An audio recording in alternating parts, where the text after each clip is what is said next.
Good evening and welcome to Basalt Town Council's regular meeting. It's Tuesday, December 9th. We're going to start off with a work session. It's the Wold Public Works Police Department facility. We got Brian Hicks and Roger Schropfer. Am I saying it right? Close enough. Close enough. All right. Well, how do you say it? Schropfer. Schropfer. Okay. Well, welcome, guys. German accent. A little more. Yeah, I don't have that Teutonic thing going. So, all right. You got a presentation, so I'll turn it over to you guys. Well, thank you very much, Mayor, members of the Town Council, staff, important audience members. Again, we're pleased to be with you once again. We were with you a little over a year ago presenting the initial study and planning. And we were charged with undertaking, really the charge for tonight was Doug gave us a call and was looking for us to look at a couple things with our study. The first was to identify a phase solution where the first phase of the project aligned with your current funding capacity of somewhere around $15 million. The other charge was to look at how could we look at, are there any opportunities to reduce the total cost overall from our previous study? We had a couple new team members, players to provide some input that we wanted to get as part of it. And but we still wanted to accommodate the priority needs and set yourself up for the long-term future.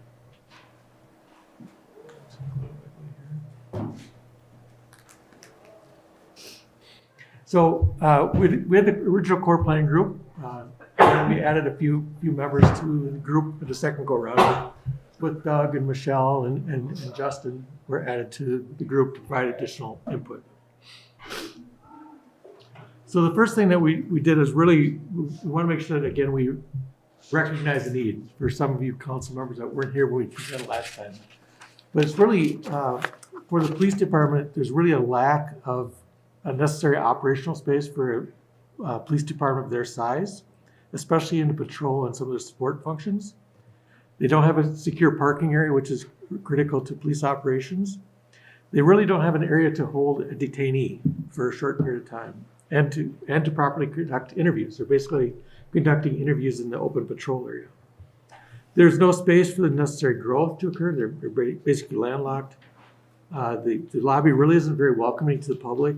And the biggest thing is their evidence base doesn't meet best practices for the chain of custody. Right now, they're taking things from all different directions, mainly coming through the Sally Port, marching the stuff right through the patrol area into other areas before they can get it to a secure location. So those are some of the things that their needs. As far as public works, there was really a lack of operational space as well and staff and support spaces. They didn't have enough parking in their yard space at the few location. Their office building is really, it's a temporary portable, right? And it's beyond its life expectancy. And there's no space for any doing training or breaks. They don't have their own lockers. They can't even conduct any type of work that they need to do in the office itself. So the next part of this presentation is really talks about our planning process that we went through. Again, we really focused on creating some very specific criteria for the Basalt Police and Public Works, and that really created some alignment around the solutions that we created. So some of those key planning or criteria concepts for the police department, and these kind of have different categories. The first is public access and orientation. Again, it was important for this new police station, if it was moving to Highway 82, to have a strong presence off of the highway. It was important to have clear orientation to the lobby for after-hours public contact. It was also important that they create a welcoming reception area for the public, yet secure and good sight lines for the staff. It was really important for them to create a good victim and accused privacy to interaction to occur. Again, that's usually right off the lobby, so the individuals coming from the outside to the facility, police can come from the secure side and meet with them in that private room. Also provide conferencing off the lobby so they can meet with individuals that come to the facility and not having to bring all the way into the secure part of the police department. They wanted to be able to have a multi-use community room, which could promote police interactions as well as interactions with the community. And it would also double as a police training and EOC operations. I'm jumping ahead a little bit here, but one of the things that we talked about and they talked about reducing it. What if we don't have it as a community room, but mostly focused on police training and needs of that? So as far as the other areas, essential service for redundancy and durability, again, they wanted to create a police facility that has stormproof standards. Obviously, the need for generator backups for its 24/7 use. And then materials in the building need to be withstand that abuse of 24-hour operation of a facility, not to mention the gun belts and things that knock onto walls and things like that. Also, making sure it had a secure perimeter, so making sure the administrative, investigative, patrollers, and holding and evidence all are within that secure perimeter, as well as a secure property and firearms area, as well as secured vehicle parking. As far as other functions, functional and operational efficiency, it was important for the PD to have adjacencies between the staff while maintaining privacy. Again, right now they're all in one room. And they can hear everything that's going on and they get disrupted and things like that. It's also important to have the evidence chain of custody maintained, which right now it's almost impossible for them to do that. And as far as investigators and patrol functions, to have conferencing and interview position with recording capabilities, create opportunities for internal interactions, evidence processing and control with proximity to the Sally port, and flexible and shared patrol workstations with adjacent rooms to conduct private conversations were all important aspects. Now when we move to the public works, again, similar key concepts or criteria that were important to the group. For site movement of materials, equipment, and people, it was important for traffic patterns to be very clear and easily understood. Movement to be operationally efficient, and then provide site security to separate parking that staff would park in versus where visitors might be. As far as administration and support areas for the staff, to have appropriate and efficient workspace, improve the staff workplace environment. It was really important to them, and even providing, which they don't have now, is a place to even store things in lockers or showering facilities. Also important to have transition mudrooms to keep the dirty areas from the clean areas of that space, and provide the opportunity for training and meetings for staff. And again, you'll see in the plans it's really shared with the police department and using that space. As far as equipment and equipment storage, make sure I hit that. Making sure the equipment storage is purposeful and protected areas for storage of materials, parts, and equipment, especially so they all have their proper spot. They have a location where they can be found.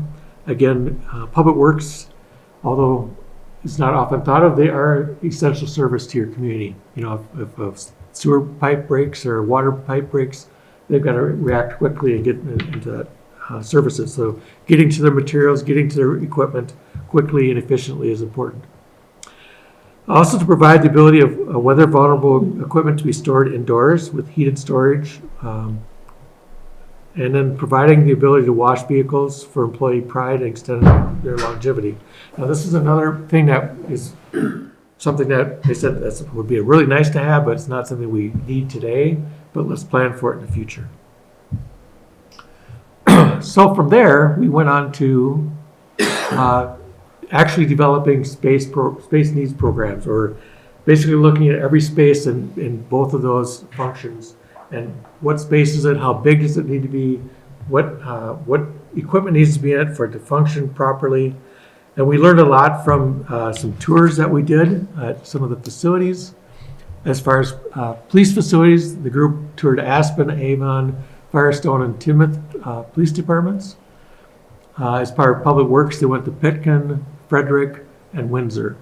And again, there was a lot of dialogue that occurred during those tours, after those tours, that really helped frame what's appropriate for Basalt. After that programming, we also created some space standards, and this also was helping the group understand that, if I need a conference room for 12 people, how big does that room need to be? And so that helped delineate the sizes within that space program. So in the study itself, there's a very detailed program that's multiple pages long that calls out every space and every square footage.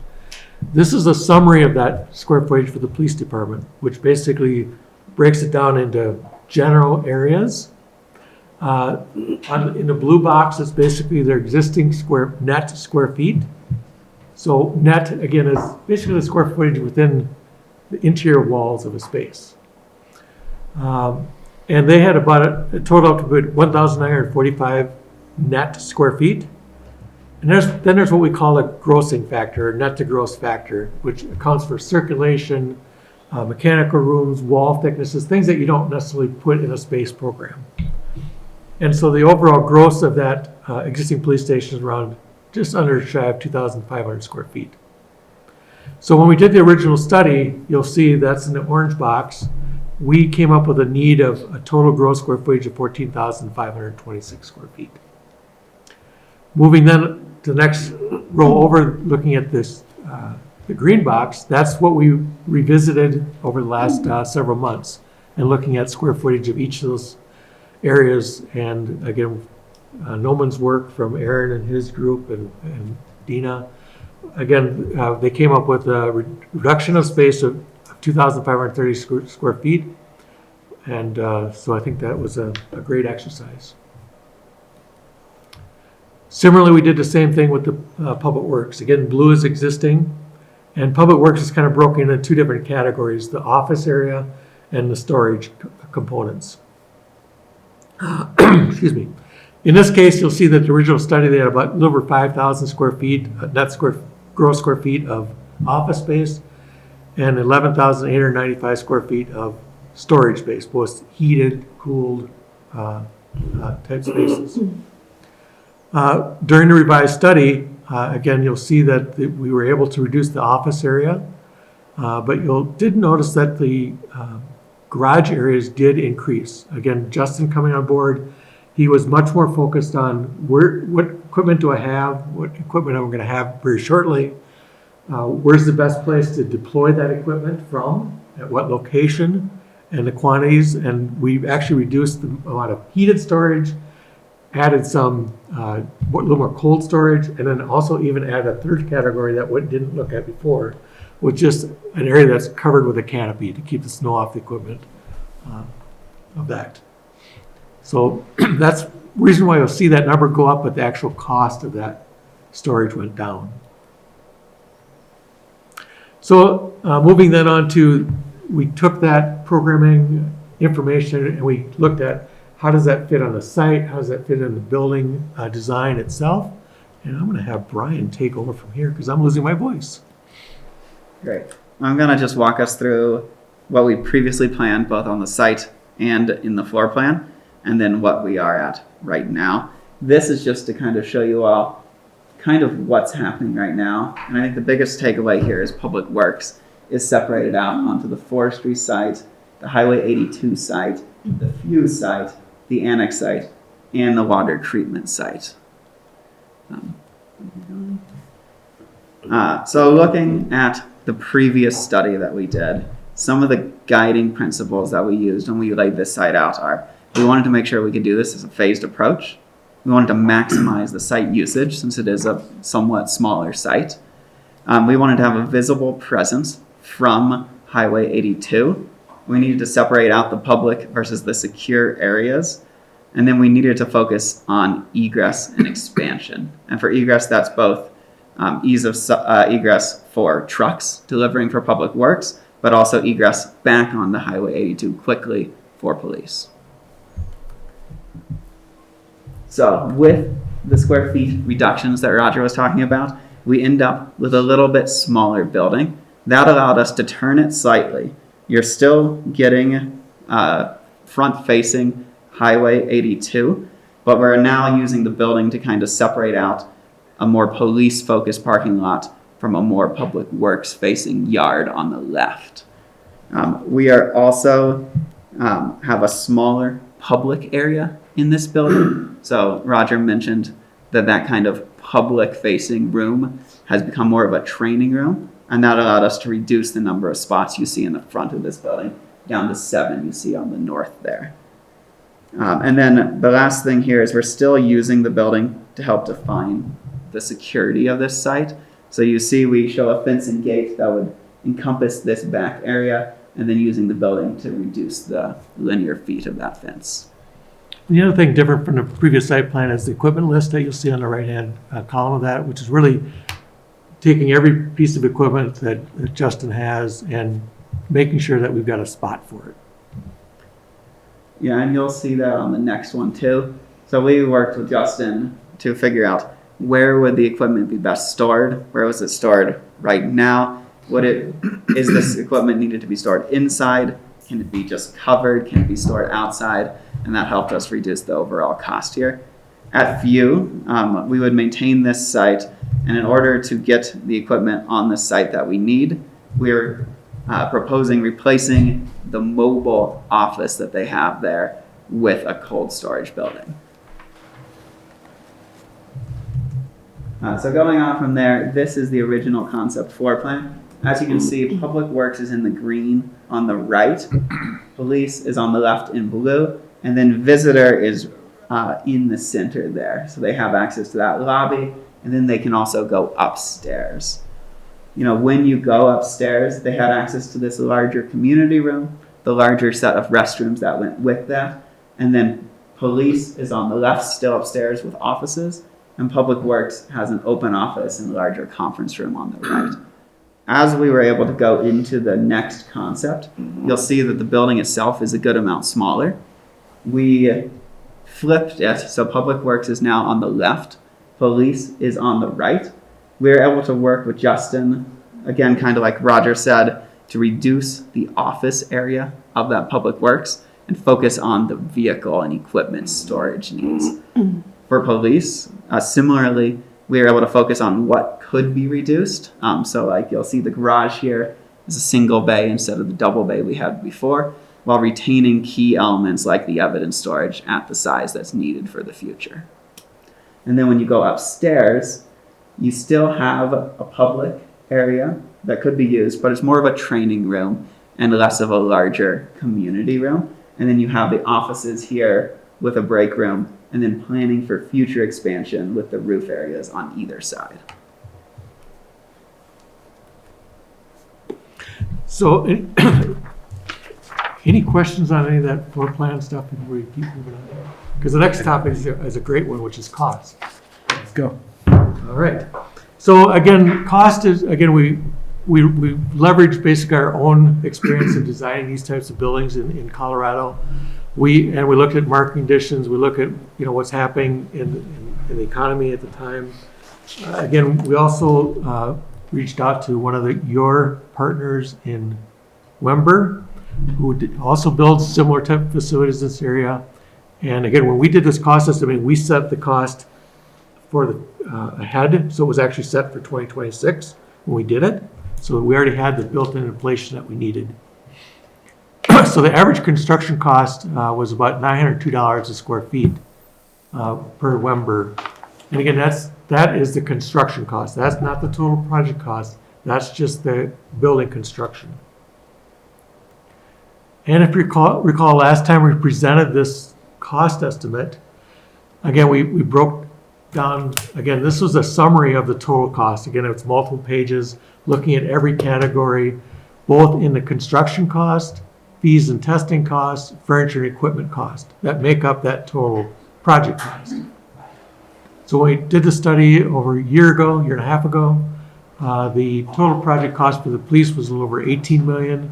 The cost for the Public Works office a little over 5, and the Public Works storage, again, just over 5 million. And the total estimated total project cost for that solution was about $28,500,000. So that we took the same exercise, then I looked at the revised site, floor plan, etc. And you'll see that there's a reduction of about $2.5 million for the police department, a reduction in 1.2 for the Public Works offices, and a slight increase for the Public Works storage. again, because we increased the number of square footage at 680,000. So the total project cost now is 25,398,000 estimated. The other thing to point out is as I mentioned earlier in this presentation, one of our charges was, how do we start with our 15 million total available funding and apply it to this? Well, one of the ways that you could do that, and the way we looked at it is, it's a possibility that you could apply it to the police department. And that could be that first phase of the 15 million. Again, that's just one way to look at it.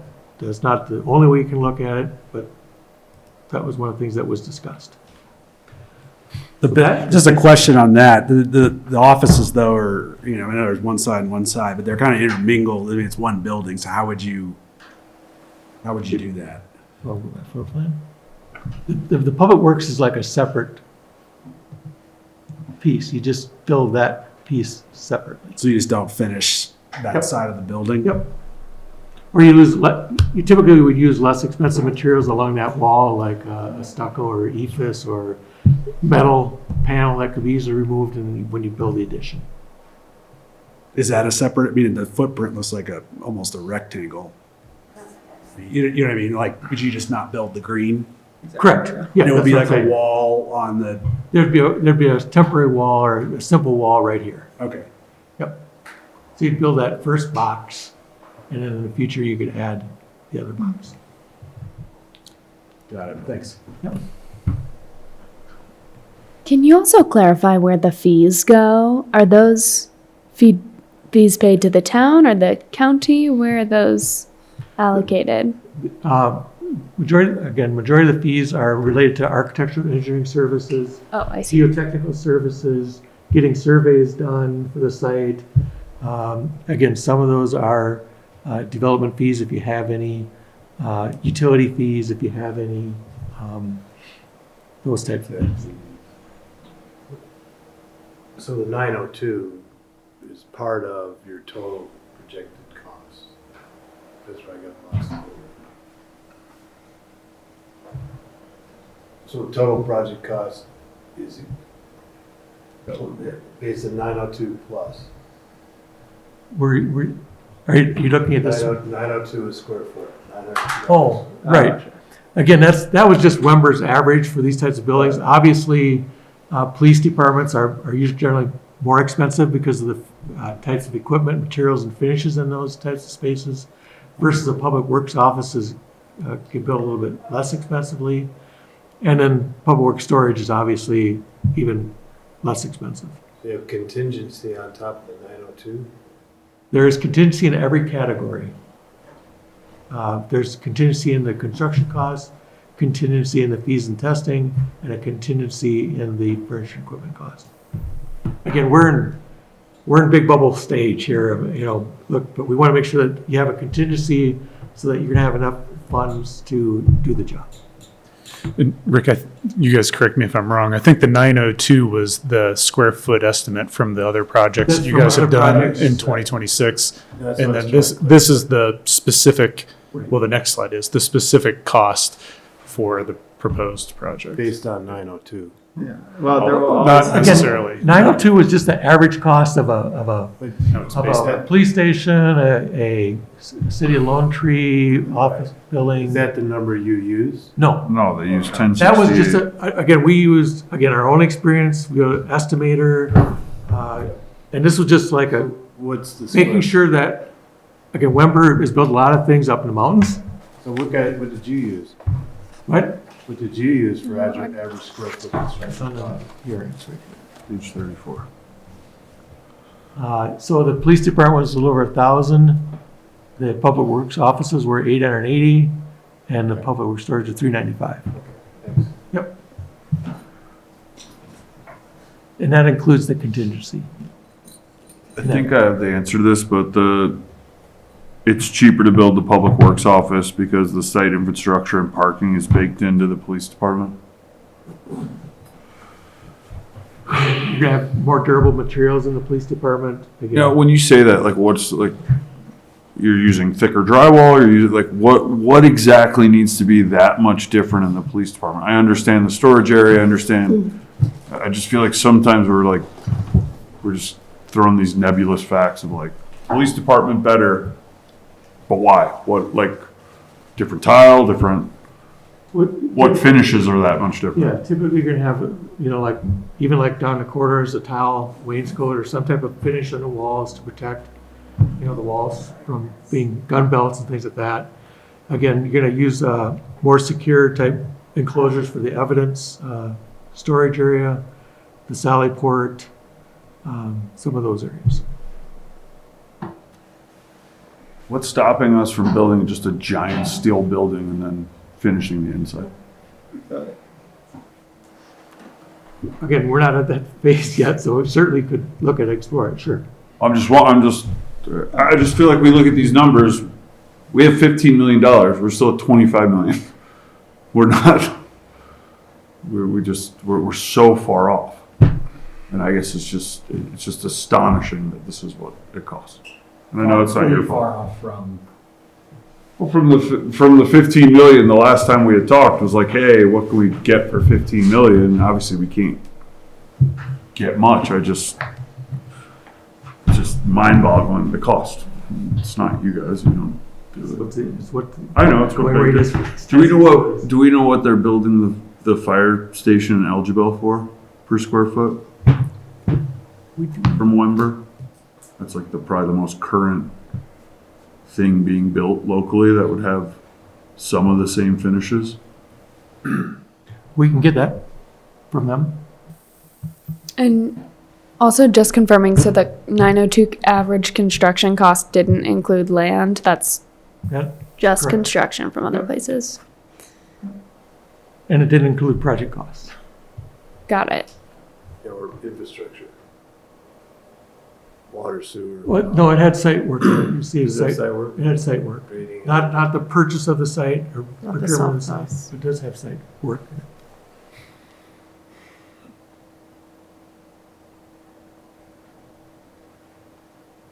What do you guys have for schedule, roadmap, timelines, things like that? Could you bring that up? Yeah, sure. Thank you. Again, this is just a sample timeline. This is not necessarily one that, it was mainly an exercise to get at, there's a lot of interconnected pieces to a schedule that has to happen for a project to proceed appropriately. We started, one of the first things was looking at the land use annex approval process and the timeline that takes, and we'll, from looking at initial submission to preliminary plan submission to final plan submission. And those, as you'll see, kind of follow along with the design process. The annexation and sketch plan submission really kind of follows schematic design process. The preliminary plan submission kind of follows the DD process. And the final plan submission kind of follows the CD process. And so that they're kind of going in parallel throughout the process. So again, in order to have that, again, we just give it the director to say, you know, we just started at the beginning of next year, what would this look like? And so I started laying in procurement of architectural and engineering services in front of that, to get them on board to start schematic design. While you're doing topo and geotechnical surveys on the site, get that all set in place. And obviously, if you look at a referendum, where would that land? Whether you do or don't, again, that's not me to say. But it kind of lays it if you're kind of set up a point for November of next year. And then finally, again, design kind of what things would happen after, going out to bid after that. You'll see, again, the other factor that we were told to look at is looking at CMGC services, which is basically being a building partner on task when the architecture engineering firm is doing DD. So you'll see that does fall ahead of the referendum. So that's a question, is that a good thing, not a good thing? Again, there's some risk to that. It has been done, but there's definite risk to the public ways of saying, well, you're proceeding with a project that I didn't vote for yet. So if that's an issue, you can certainly push this stuff out past that referendum date. It's just gonna push the end date of the project out a little bit more, but certainly can do it. Speak to the mic, some people. Oh, I'm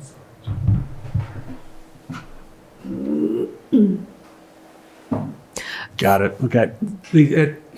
Just a comment on that last point you made. I think it's incumbent on us to make sure the public understands the importance of this public service facility and why we're doing it. But I also think we got to be expedient, as expedient as we can get this done. Because I mean, that's still, it's better than the last time we looked at it, but it's a ways out. We need to address these needs for key public services. So.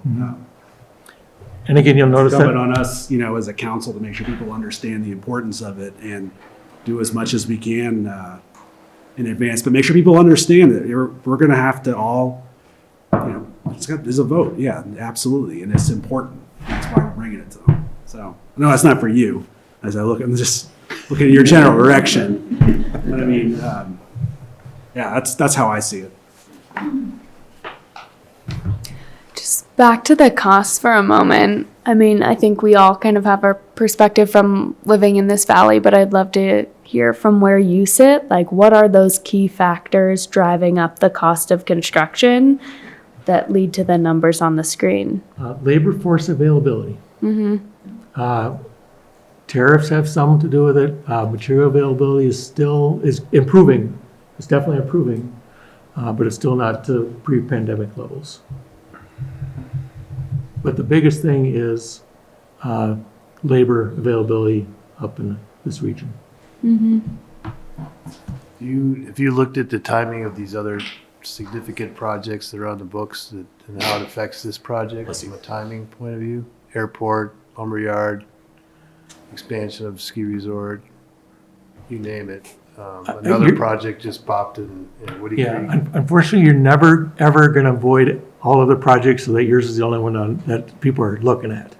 So yes, you certainly want to do, when you look at that bidding period, you want to look at a window where you're either following a project that everyone's going after and all the people that didn't get it are now very anxious about getting yours, or a window when there's not a lot of work out there and people are hungry to go after it. There aren't a lot of people lining up the door to bid projects right now. I mean, there's too much work.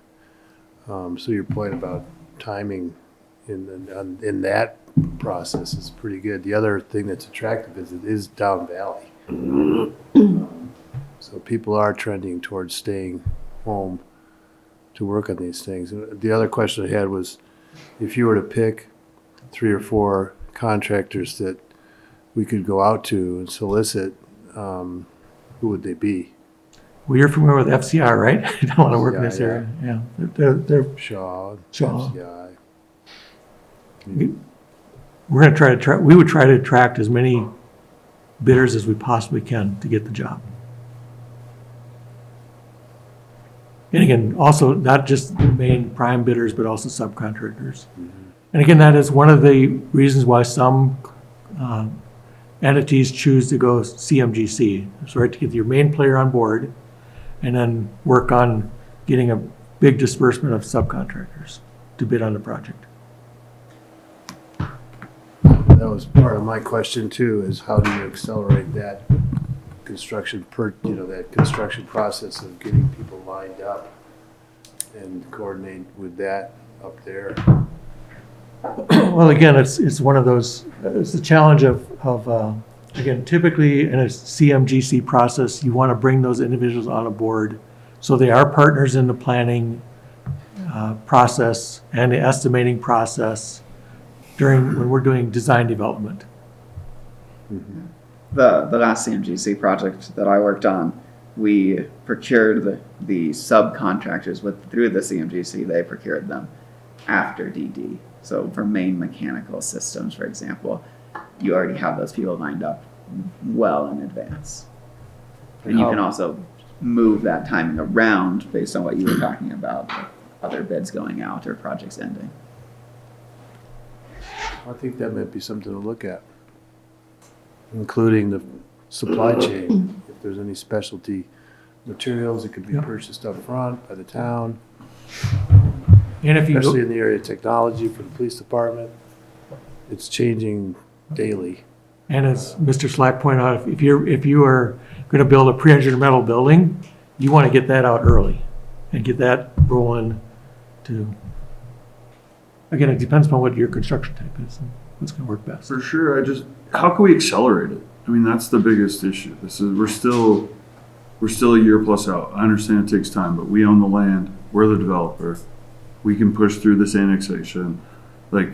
So some of that timeline obviously is fudgeable. Yep. Design, I mean, I know it takes a lot to design that, but it's not, we're not building some, I guess So staff was thinking about this, and we do have a slide that kind of shows a little simpler version of a timeline moving forward. But there is a lot we can do at the same time. Like, we can be working on annexation right away to get that going. We can combine sketch and preliminary to consolidate that. So Michelle kind of helped put this a little bit more digestible schedule together for you. And did you want to chat through it real quick? Sure. So decision points here, kind of a next step is to potentially advertise an RFP for design and planning services, which we would, of course, invite WOOL to participate in, but just to have that transparency of process and making sure that we're just hitting that process publicly. During that time, we could also be initiating the annexation petition. This is happening in Q1. In Q2, contracting that firm, I anticipate that would probably happen at the end of Q1, but just to be realistic about where we are. And have that planning just continue to get developed a little bit more, and also really starting that missing piece that we haven't started so far, which is that education outreach to the community, developing a stakeholder board, having that direct input from our neighbors and neighboring property owners, and just kind of teeing all of that up in preparation for Q3 when we're getting ready to submit for that ballot measure. And having everything you need to know from your public and their support hopefully dialed in by then. And in that, there's the potential for having the land use application drafted and ready to go so that when you find out the results from your November election, we know where we're standing. Based on that, potentially the next day from the election, we can submit the land use application, depending on where that goes. And then the next steps to follow from that as far as pursuing a construction contract. How does design fit in there? Because I know we need to at least be at a conceptual design standpoint to articulate something to the voters. Yeah, And absolutely. it also gives us the more of that we can do, to Ryan's point, the more we can accelerate our timeline overall. Yeah, I think that's kind of the hope here in this really overly simplified schedule, is that design that you're looking at today gets refined a little bit more, gets kind of taken to what in the planning department we would consider maybe the preliminary level, which is knowing where the utilities go, what access easements we need to have done, all of those sorts of items that help us get ready here to have that land use application. And all of the information you need for that public outreach. You need drawings, you need elevations, you need a little bit more information about why we need these things and what happens. And to Ryan's question, like, what are the materials? Is it the glass? What are the things that make a police department building different? And that will give us time to get that together. Thank you. Just to add a couple things to this. So you guys are reviewing this project as the owner, as the property owner, you're the applicant, and as the review body. So I think to simplify this even further, it's between now and basically when a borrowing question would be voted on. You're in the owner's capacity, working through the design of what you want to submit for a land use application. And then once you have a green light from voters for what to spend the money to build the project, then you can go, gangbusters you're wearing your quasi judicial hat after a land use application submitted, but review it in that capacity, from there. So I think the next stage is really working in this owner's capacity of formulating the design with your professionals, having that land use application prepared and ready to go when that vote comes. And as Michelle said, doing that outreach during this period to get input onto the design so that you guys can, again, formulate it in that owner's role. And then the second thing is, the three of us were thinking, okay, well, what are the other things that we can get done kind of during this period before we're ready to proceed with the land use application? And we can get the annexation piece of that done. It can be annexed and zoned, but there's really not an entitlement to build until the land use application goes forward. No, that's a really clear explanation. Thanks for that. That's a good explanation. Yeah. So, but I see 2031, I see 2027 instead of 2031. It's like, yeah, we accomplished a major goal, I think, to try to push this forward. What was the process where we bought it for $1.8 million, I think, in the first place? Didn't it go through a lot of,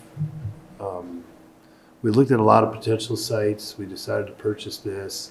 There must have been some due diligence and background information that could be utilized in the public process. It says, look, here's the history of this parcel. We know we needed it. It's a dog bone situation on the old Highway 82 question.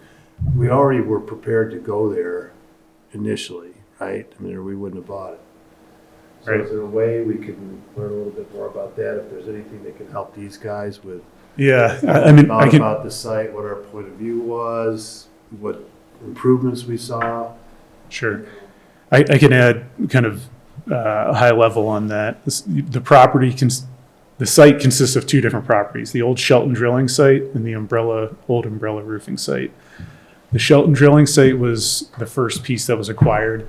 I can't remember offhand what year that was, but I think 5-ish years ago. And that was an interesting location because of it's kind of centrally located between the two ends of the barbell here in town.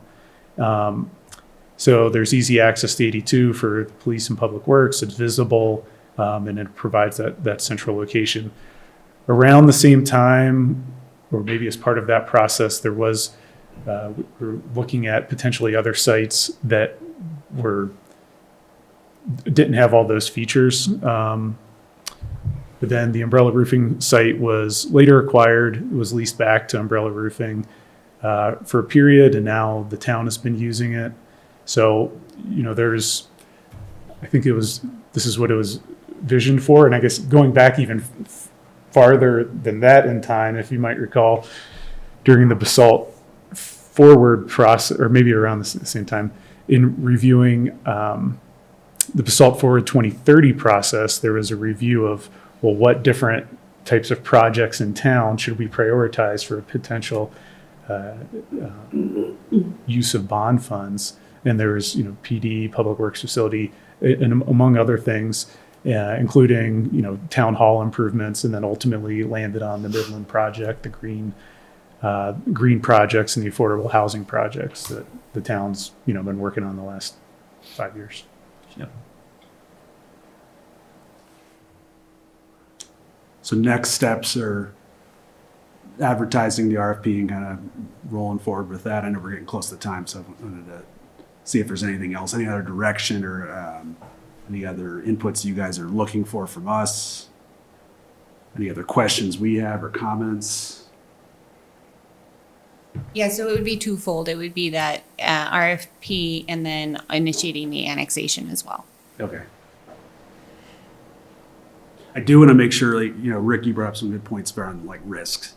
And I know with Midland, we identified some. I'd like to see that kind of risk identification and analysis process a little more robust this time, because the labor thing is, that all of a sudden could be there's all this work, and how much labor is there? It's just one example, but we should really try to think through things like that could impact schedule and budget significantly and materially, and make sure we got, what would we do if X happened, I think bringing in a CMGC kind of approach is brilliant when you're trying to move forward. There's a lot of qualified contractors, and it doesn't guarantee that they're going to get the job. But and the other thing I was thinking about is you were talking, Jeff, is just the amount of time some of our other processes have taken over the years to get to where we wanted to get, and we just don't have that luxury any longer. With the way that Roaring Fork Valley is growing. And, you look back on the timelines for some of these things, they're not 5 years old, they're 25 years old. So let's, maybe we can find a more streamlined process. And that could impact all of our things that we're trying to get done. Financing it is another story, and I leave that up to Doug to figure out. I also think that it's a public works facility, and it's a public safety issue with the police department. So there's public funds that are being spent on public places that are being maintained and protected by our public works and our police department. And it seems like there's some cross-pollination that could happen if anybody wanted to talk about that more with existing funds that may be in other places. They don't have to be permanent changes. They could be utilized for a while at sunset. They could be, talked about, moved around a little bit as our needs are met or try to be met. Angela? Yeah, I know I've said it a couple of times when we talk about this building, but I still am really interested, not to you guys, but to see if we qualify for any grant money. Because I just feel like there has to be some sort of grant money out there, especially when it comes to, police departments, building police departments. That's on the list. Oh yeah, I'm really interested to see, what amount of funding we could get. Because, we've got this $10 million gap.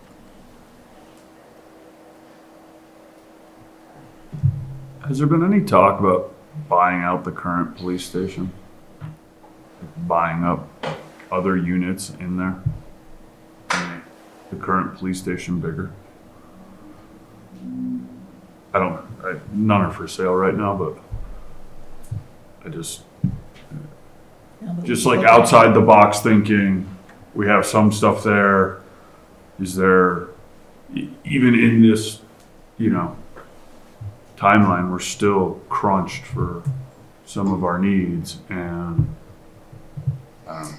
just the thought of just different thinking, like what is, the only reason I thought about it is because it's not like we have a glut of buildings sit around, but when I was looking up what mountain towns had built a police department, Silverthorne was pitching like a $16 million police department, and then ended up renovating, I think, a building the town owned. So just trying to find like some current opportunity. There's not a lot out there because we'd probably be looking at it, but just a thought in that. We've certainly renovated existing buildings, old grocery stores into police stations, that we've done it. That has been done. I think Buena Vista had an old car dealership, basically, that they renovated into a police station. Turned out really nice.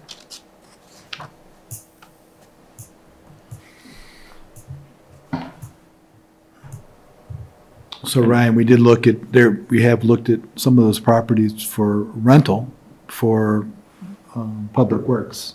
Okay. It seems like from my initial read on it is that the ownership is pretty fragmented. So it would be difficult to consolidate.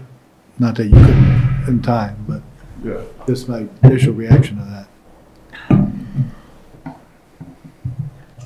Any other questions or comments? Well, thank you. I just want to add one more thing on the timeline, is that also during this early phase of next year, along with the financing piece, we're going to be there's going to be a lot of work on getting that lined up through our, finance consultants. And so that there's the ability to kind of layer on top all the different components of this project. And so with the capital stacks. Yeah. You know, the other thing I was looking at too, not to get too much into the details on this, but, you know, there are 2 restricted funds that we have that allow for the funds to be for a public building, right? You know, I think there's this Roaring Fork is one, Rita, I think there's another one. Anyway, I'm just rethinking how maybe some of those capital funds could be deployed. Originally, I was thinking we would use it to actually fund the Midland purchase, right? Just kind of get that put to bed. And I still think that's the likely path, but I do think we could probably peel away a couple $1 million from some of those Ritas now for the Public Works building. And I'm still trying to, just my mind, just cobble together different sale of assets, pulling, adding to our reserves in the general fund, just getting that number higher. Because I think to get to 25, we're going to need a sales tax increase. I do believe that to be true. And if we don't, then, you know, what are you going to do? So that's kind of what I'm trying to solve for, at least narrow the bid and ask. So. But even to get to 15, don't we need? Yeah, I don't know. It all depends on what the rate is we'll be borrowing at, you know, and how the term of the note. You know, we've got $450,000 or so of a COP that's been paid off. Has been paid off. That we've embargoed that as money to be for debt service. Now, $450,000, you know, over 20 years at a 4% rate, you're not borrowing $10 million on that. You're probably borrowing 7.5. Feels like 7.5. Do we have free and clear 7.5, 8 million in reserves right now? I'm not convinced we do, with some of the other needs we have in the town. So it's a fluid number, but I think to Jeff's point, putting the capital stacks together and then how they all come together, and when these drawdowns start to occur, would be a little bit of work associated with that. Working with Ellers, I would imagine, a little bit. Yeah. And we'll likely work with them, just getting some COPs for the Midland. So I think and I've already talked to our people there. So this isn't going to be a new topic of discussion. Cool. Anything else? Otherwise, we're going to take a quick break, and then we'll be back at 6, a little after probably 6 for our regular meeting. Thank you both for the presentation. Thanks staff for everything, all the contributions as well. I've been awaiting this, so it's good to see everything. We appreciate the time. We always love spending time with this wonderful community of yours, and we would love nothing better than move forward this project, and we'll submit on your RP when it comes out. Great. Or if you just want to hire us tonight, we'll really cut off some time. It might violate our procurement process. Yeah. We'll consider. It would. Thanks, guys. We'll be back in a bit.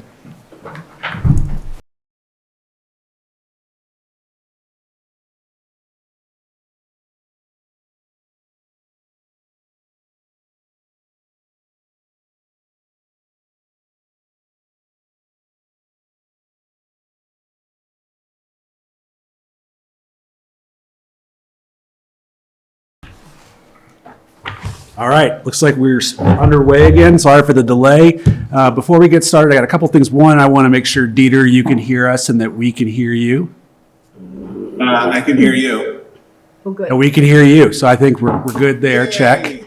The next item I have is if you want to participate remotely, as always, go to basalt.net, click on the Agendas and Minutes tab, and you'll find December 9th, and you'll find all the info to join Zoom meeting there if you'd like to participate remotely. And I'll go ahead and call the meeting to order. And Pam, will you please call the roll? I will happily do that. Let us begin with Hannah Berman, Here. Angel Dupré-Bouchard, Here. Ryan Slack, Here. David Knight, Here. Dieter Schindler, Here. Angela Anderson, Here. Rick Stevens. Here. The A team is present. All the aces are in their places. Hey. Thank you, Pam. Next up, item 2, consent agenda, just as the item 2A, which is the minutes, and they are from November 25th, 2025. So I would entertain a motion to approve the consent agenda items as presented. Mayor, I move that the town council approve the consent agenda items as presented. Second. It's been moved and seconded. Pam, will you please call the roll? Sure, I think we can do that by voice vote on that one. For the consent. For the consent, yeah. if We can do you a want. voice. Okay, all those in favor, please signify by saying aye. Aye. And Thank Deidre, you. got it? Next Thank up, we have item 3, which is our call to the public. So just a couple of reminders. Limit your comments to 3 minutes. Make sure you sign in at the back of the room. Direct your comments to me directly. And try to be courteous, civil, and constructive. We'll take no decision or take any action except to direct the town manager. Do we have anyone who wants to make public comment? Yes. Come on up. Sorry to keep you waiting. Yeah, appreciate your patience. Oh, no problem. My name's Chad Russell. I live in Willits. I've lived in the Valley since 2008. I've recently moved back. I had to leave to go to take care of some business in Indianapolis for a couple of years, and this was kind of an issue.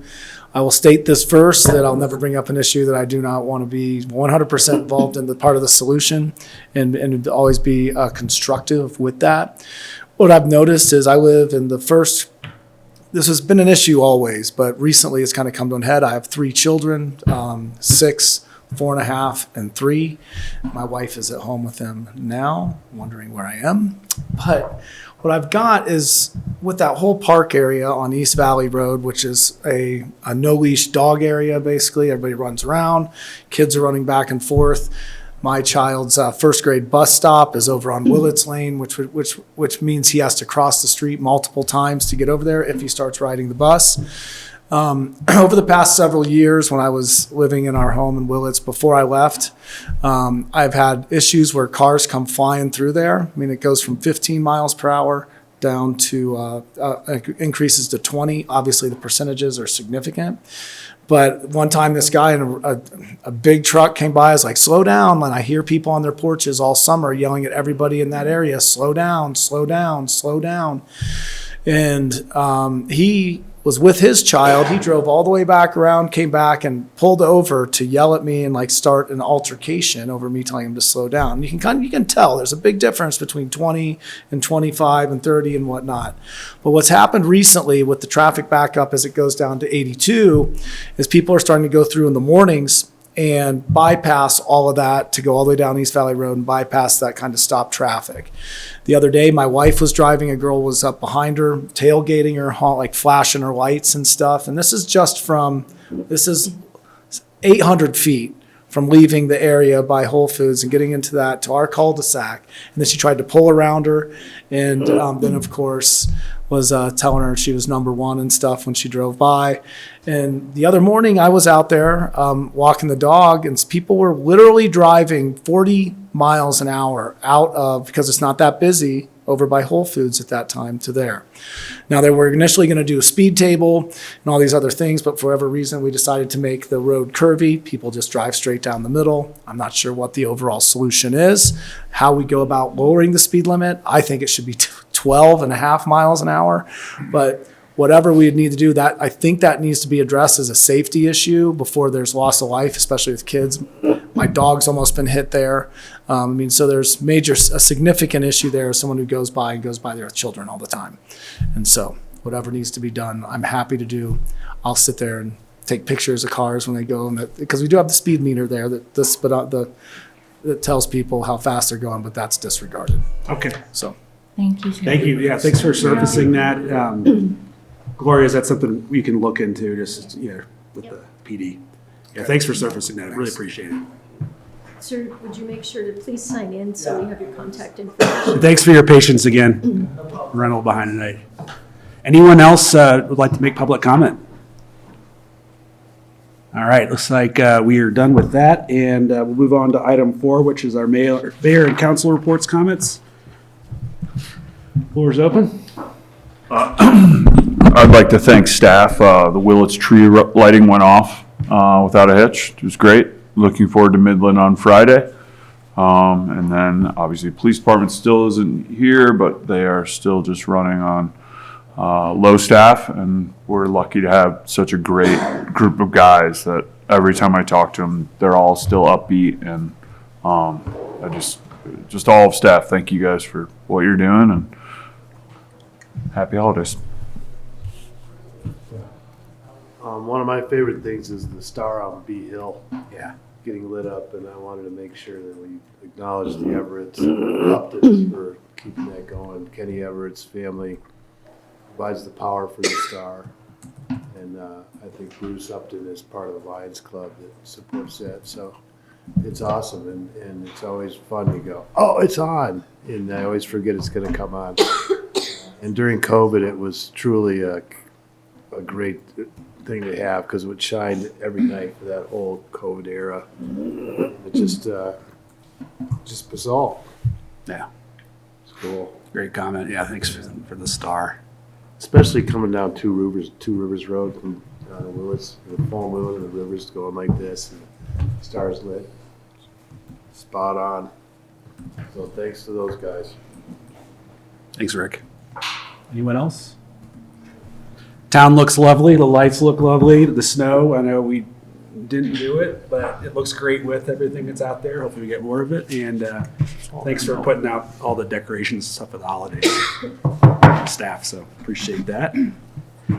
Let's go ahead and One more. I want to actually thank Chris Beiser. He was up in the majority of these trees. I drive up and down town all the time, and he had so much stuff in his truck for like 2 weeks, and was just every time I drove down Main Street, he was up in another tree. So thank you, Chris, and the rest of Public Works. I know it was a big undertaking, but he was definitely in a lot of trees. So don't want that to go unnoticed. looks good. Looks great out there. And the last but not least, we did approve that fire mitigation project, and if anyone hasn't driven up there, it's pretty wild. Went into a condo in the wilds today, and they created a lot of defensible space. So it's an awesome job by that contractor and everyone for putting that together. Thanks, Ryan. All right, we'll move on to manager's report, item 5. So I just want to invite everyone to Marion Midland this Friday, starting at 4 o'clock with the tree lighting at 5:15. Be there. Yeah. And that will be closed. The street will be closed, so Okay. just wanted to put that out there as well. That's a good heads up. Awesome. Well, next up, we have item 6, catching up, getting closer. Item 6A, which is our Eagle County presentation, Highway 82 and Elgin Road project. Richard Davies, and I see Jeff's out there as well. I don't know if you want to come up, Jeff. Yeah, absolutely. You gotta be on the mic, Jeff. You're welcome to. Do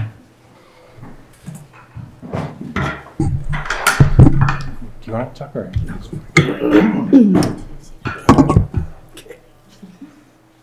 Welcome, guys. Jeff.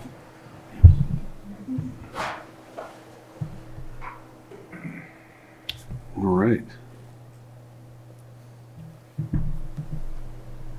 We're good. Everybody can see my presentation? Yep. Yes, okay.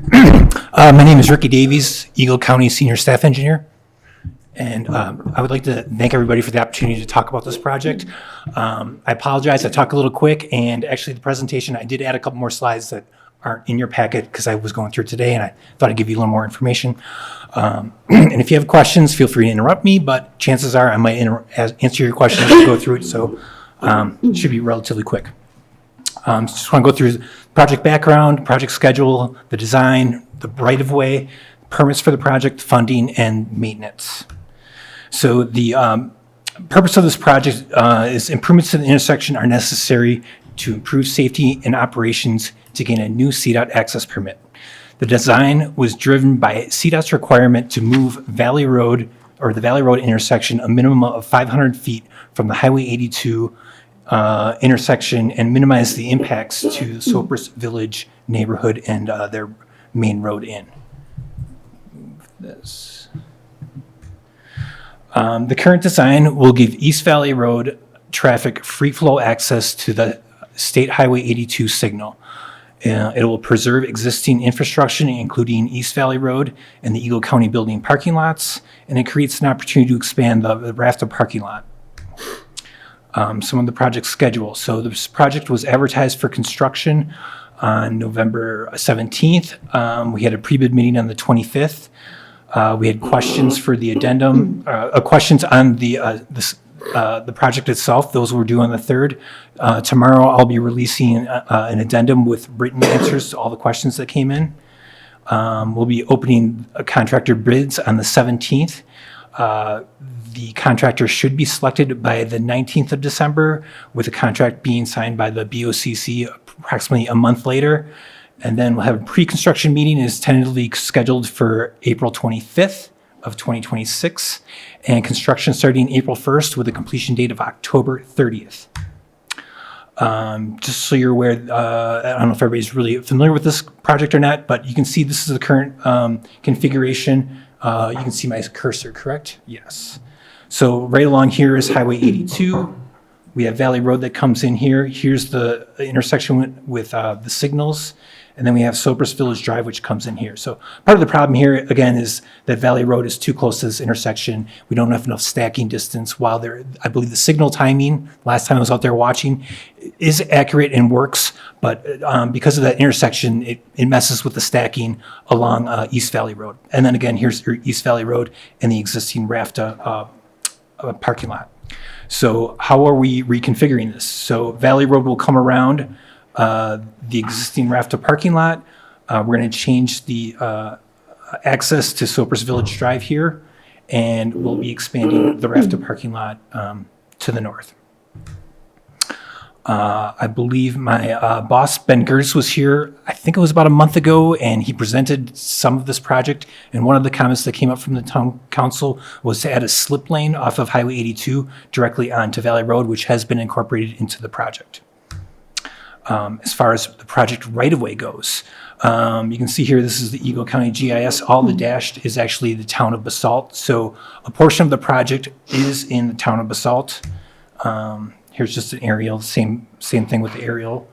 And another outline of basically the town limits on the plan itself. So you can see, obviously, the town of Basalt.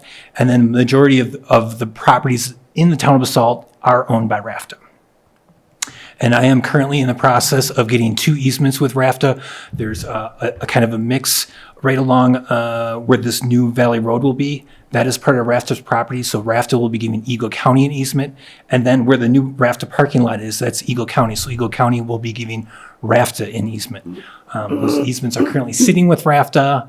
I'm working with Mike Hermes, and I have been trying to contact him about once a week to get what the status is on those easements. Ideally, you'd like to have the right-of-way squared away beforehand, but we're still working on that. But I'm quite confident I will get the easements and all the right-of-way squared away before we begin construction. As far as project permits goes, Eagle County has or will obtain the following Eagle County permits, which is a grading permit, a public way permit, and we just got an amendment to the CDOT access permit. So the access permit is taken care of. I'm under the assumption that Eagle County will need to obtain a town of Basalt street cut and right-of-way permit, and then the contractor will be responsible for their own stormwater discharge permit.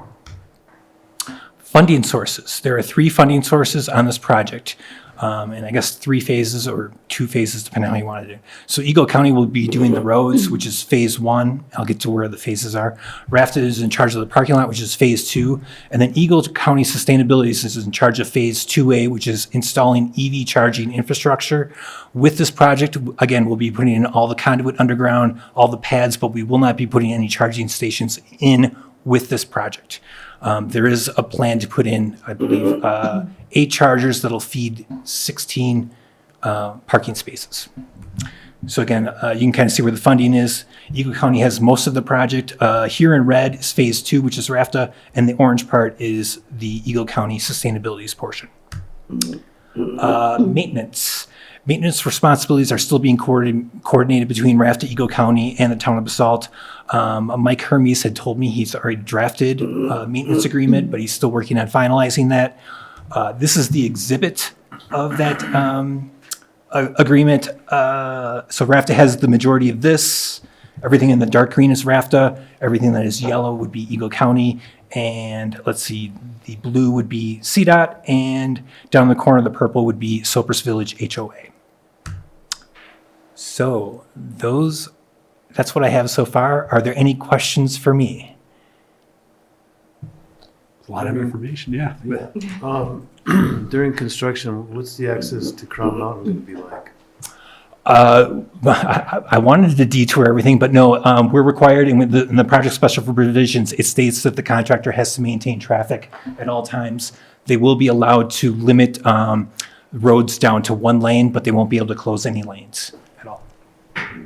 So access to Crown Mountain will be available.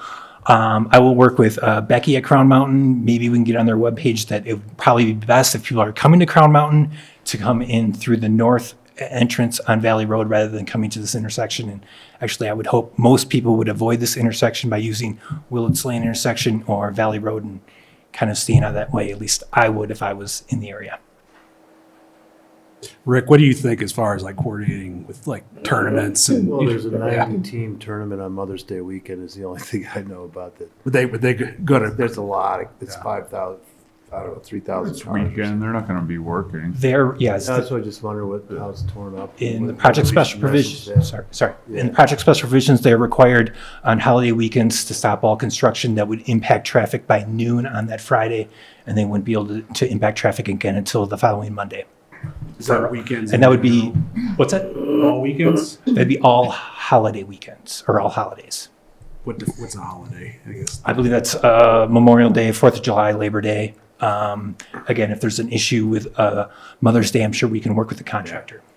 Should, that's a lot of people. That's probably the most people I would think that come at any one. That's a big time. tournament. We'll work with the contractor and get with Becky at Crown Mountain to make sure that we're out of their way when they come. That's a big tournament we don't want to mess with, so.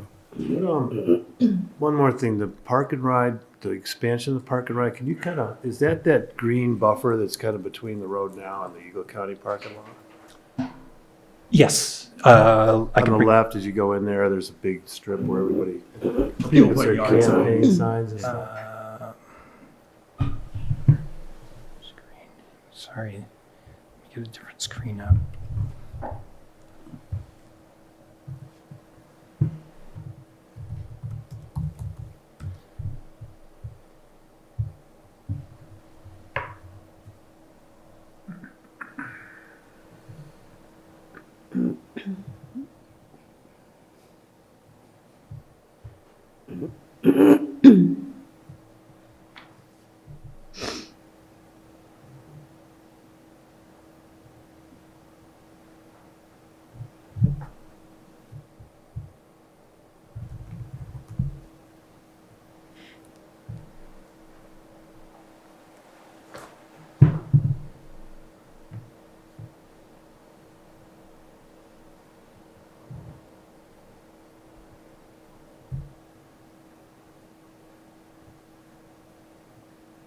The parking lot would be expanded from here. Obviously, this will stay and it'll expand up through here in this general area. And then Valley Road will be rerouted along here. So it'll be above the parking, between the building and the parking? Yes, it'll be between Valley Road and East Valley Road. And then you'll, as mentioned, we'll have a slip lane here, so it'll be in between of all of those roadways. It's a pretty good grade change across that. Could be retaining walls? Sorry, I I'm think, just I thought it curious. was relatively flat out there. Yeah. I guess where are you saying there'd Pretty be? flat. Well, when you enter and turn right into Crown, there's that area that's to the left. And it's pretty flat, but Up in this area? Because again, the slip lane, the project limits are right around here. back to your existing RAPTA parking lot and where you're crossing over to the Eagle, in that area that's got a triangle in the middle of it, right in there. I guess it's pretty flat. It always appeared to me to be. I'm not very concerned with the topography. Yeah, okay. And I guess, I don't know if this helps ease you or not. I will be the project manager during construction. I'll be on site 3 to 4 times a week. Because this project is a CDOT access permit, so CDOT requires a CAPIS, which is Consultant Access Permit Inspection Staff. So we'll be, because of it, I believe it's a conflict of interest, Eagle County cannot perform that, but I will, part of that job requires public information, and I will be the public information officer for this project. So any questions that you guys have about the project before, during, and after construction, feel free to contact me at any time. I'll be sending out weekly emails on this project, as well as press releases. And we'll have a website that will have the project's schedule and updates of how the project's coming along. Yeah, as much communication as you can do in that plan, the better, social media, Absolutely, all yes. the, there's that Basalt community, Facebook, a lot of people on this, beyond the town believe- limits read that. Yeah, I believe we'll also, on our Eagle County Facebook, we'll be Yeah. putting up updates along with the press releases and so forth. People will still be surprised and frustrated, but, Yes, the contractor's also required to put up changeable message boards with when construction starts, I believe 10 days before construction starts. I've done this a number of times, and it doesn't make a difference if the sign's there. Somebody's going to call me and say they don't know anything about this construction. Yeah. But, construction is construction. It's going to be a mess while it happens, but it'll be much better once it's done. I just have one other question. You had mentioned the light when you started. This is outside the scope of this, but since like all the lights are synced, right? Yes. We did that huge project. How often do we check that like the sync's like right, or like it just you'll see coming over how bad the traffic is. I did. And I don't know, I just, since you guys were here and you're obviously a part of that. Well, I just would- we don't check those. That falls under the jurisdiction of CDOT. Okay. I know changing the timing is fairly difficult. Yep. Just from past projects such as the fields, when they came in, if you're familiar with that. It's my understanding that CDOT's main goal is to keep moving traffic up and down, and the side streets are secondary as far as the timing goes. However, I'll say the last time I was out here, when the Fields project was going on, I believe that was 2 or 3 years ago, I did go out and watch traffic, at least on the south side of the road, for each in the morning and the evening peaks, and I think the side functions very, very well. At this particular intersection, I guess we're getting a little off topic here, but the main issue that this intersection has is in the morning peak, people coming down Elger Bell Road and trying to make a left turn, trying to go to Aspen, and the problem is that actually the stacking distance between Elger Bell Road and Willits, it gets stacked 82 the entire way. You're probably well aware of this.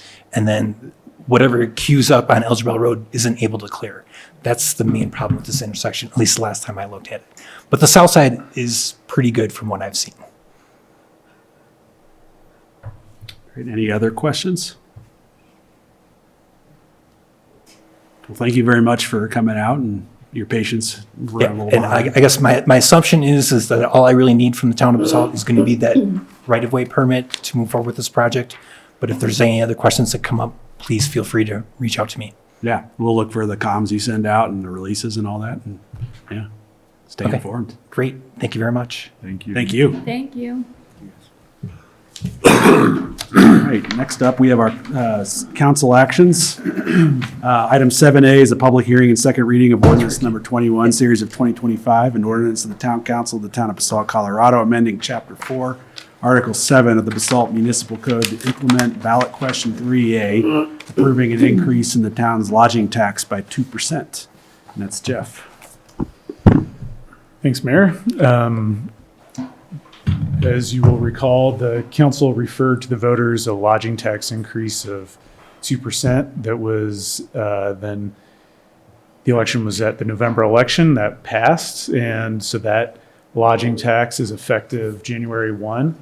And this is an ordinance just to codify that additional tax. So it's clear that it's in place and it goes alongside the other lodging taxes that are the two and the original two and the additional two that are already on the books. And then there was just one other change that we made along with it, just to help clarify the restrictions on uses for each of the 2 and 2% lodging taxes. So happy to answer any questions. Otherwise, this is a public hearing, so I'd recommend we take any public comment and go from there. Thanks, Jeff. It is a public hearing, so I will open the public hearing. And if anyone would like to come up and make some comments on this ordinance, they're welcome to online or in person. And I don't see anyone doing that. So I will go ahead and close the public hearing and open it up for questions or comments from council. If you don't have any, I entertain a motion too. Mayor, I move the town council adopt ordinance number 21, series of 2025 on second reading. Second. It's been moved and seconded. Pam, will you please call the roll? Yes, absolutely. Let me get to a sheet here. Okay. Let's begin with Rick Stevens, Yes. Angel Dupré-Bouchard, Yes. Ryan Slack, Yes. David Knight, Yes. Dieter Schindler. Yes. Thank you, Dieter. Hannah Berman Yes. and Angela Anderson. Yes. Motion carries unanimously. Thank you. Thank you very much. Next up is item 7B, which is our first reading of ordinance number 22, series of 2025, an ordinance of the Town Council of the Town of Basalt, Colorado, amending Town Code Section 16-188 to regulate the use of non-functional turf, non-functional artificial turf, and invasive plant species as landscape elements for development and redevelopment projects within the Town of Basalt. Carlton, you are up for this one. Good evening, council. As the mayor introduced, I'm here to present draft ordinance number 22, series of 2025, regarding regulation of non-functional turf grass, non-functional artificial turf, and invasive plant species. This would be a local regulation based on new state regulation, and the impetus for this ordinance is to bring the town of Basalt into compliance with that state regulation. For a little bit of background, in 2024, the state Senate Bill 24005 passed with bipartisan support and was signed into law by Governor Polis. This bill aimed to address the impacts of both climate change and pressures on Colorado's fragile water resources by limiting specific uses of resource-intensive landscape elements, including non-functional turf, non-functional artificial turf, and invasive plant species. Specifically, this Senate bill applies to commercial, institutional, and industrial properties, as well as state-owned properties, common interest community properties such as homeowner association common areas, street rights-of-way, parking lots, medians, and transportation corridors. SB 24005 applies to all new development on the aforementioned properties, and redevelopment, which requires a permit, plan check, or design review, resulting in a disturbance of more than 50% of the landscaped area. In 2025, House Bill 251113 passed, expanding and modifying the requirements of the previous and aforementioned Senate bill, while SB 24005 prohibited all artificial turf. House Bill 251113 defined functional artificial turf as distinct from non-functional artificial turf, and allows functional artificial turf. So think of playing surfaces with artificial turf.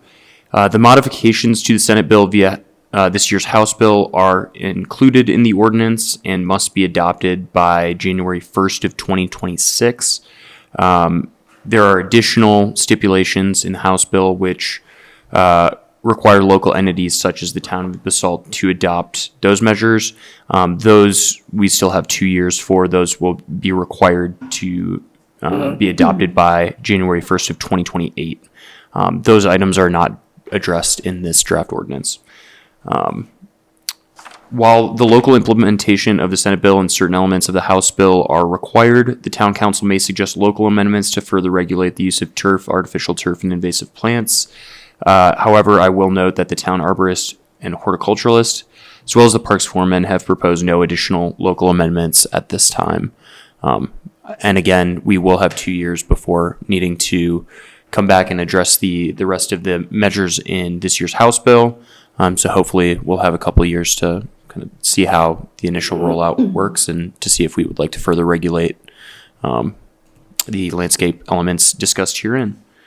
There are no related town statute or town actions which prompted this. Again, it comes from the state regulation, and you have an attachment of the draft ordinance as part of your packet this evening.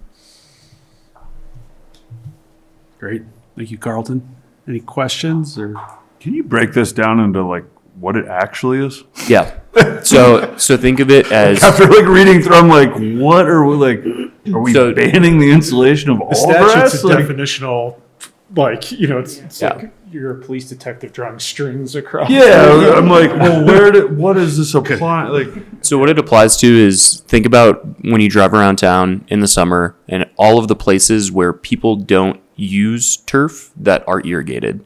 And so the hope of this regulation is to minimize those areas, and again, that are used in commercial spaces, industrial spaces, and your like HOA medians that are irrigated and don't have a function. So again, that's the definition of functional versus non-functional.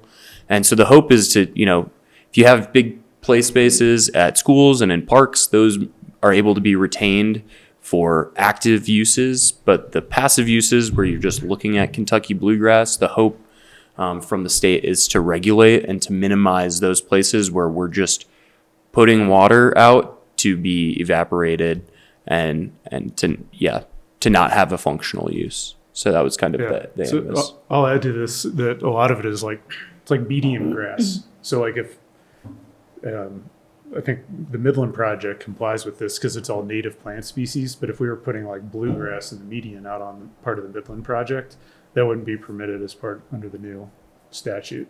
Same within like HOA common areas, commercial areas, industrial developments. You're limited to kind of native species and I forget the term of art under the statute. One of the definitions related to tree species, but there's little strips of grass that you might Little greenways and stuff like that. And yeah, there's a huge list of acceptable plant species as a part of this that the state has established. And then additionally, I would note that this is not retroactive. So it's for new development and redevelopment, as I mentioned, of over 50%. So the hope is to not make this onerous on property owners. But if you come back and do a huge landscape redevelopment, we're hoping to see, that native species are given a preference here. And again, this is coming down from the state. So just making sure that the town is in compliance.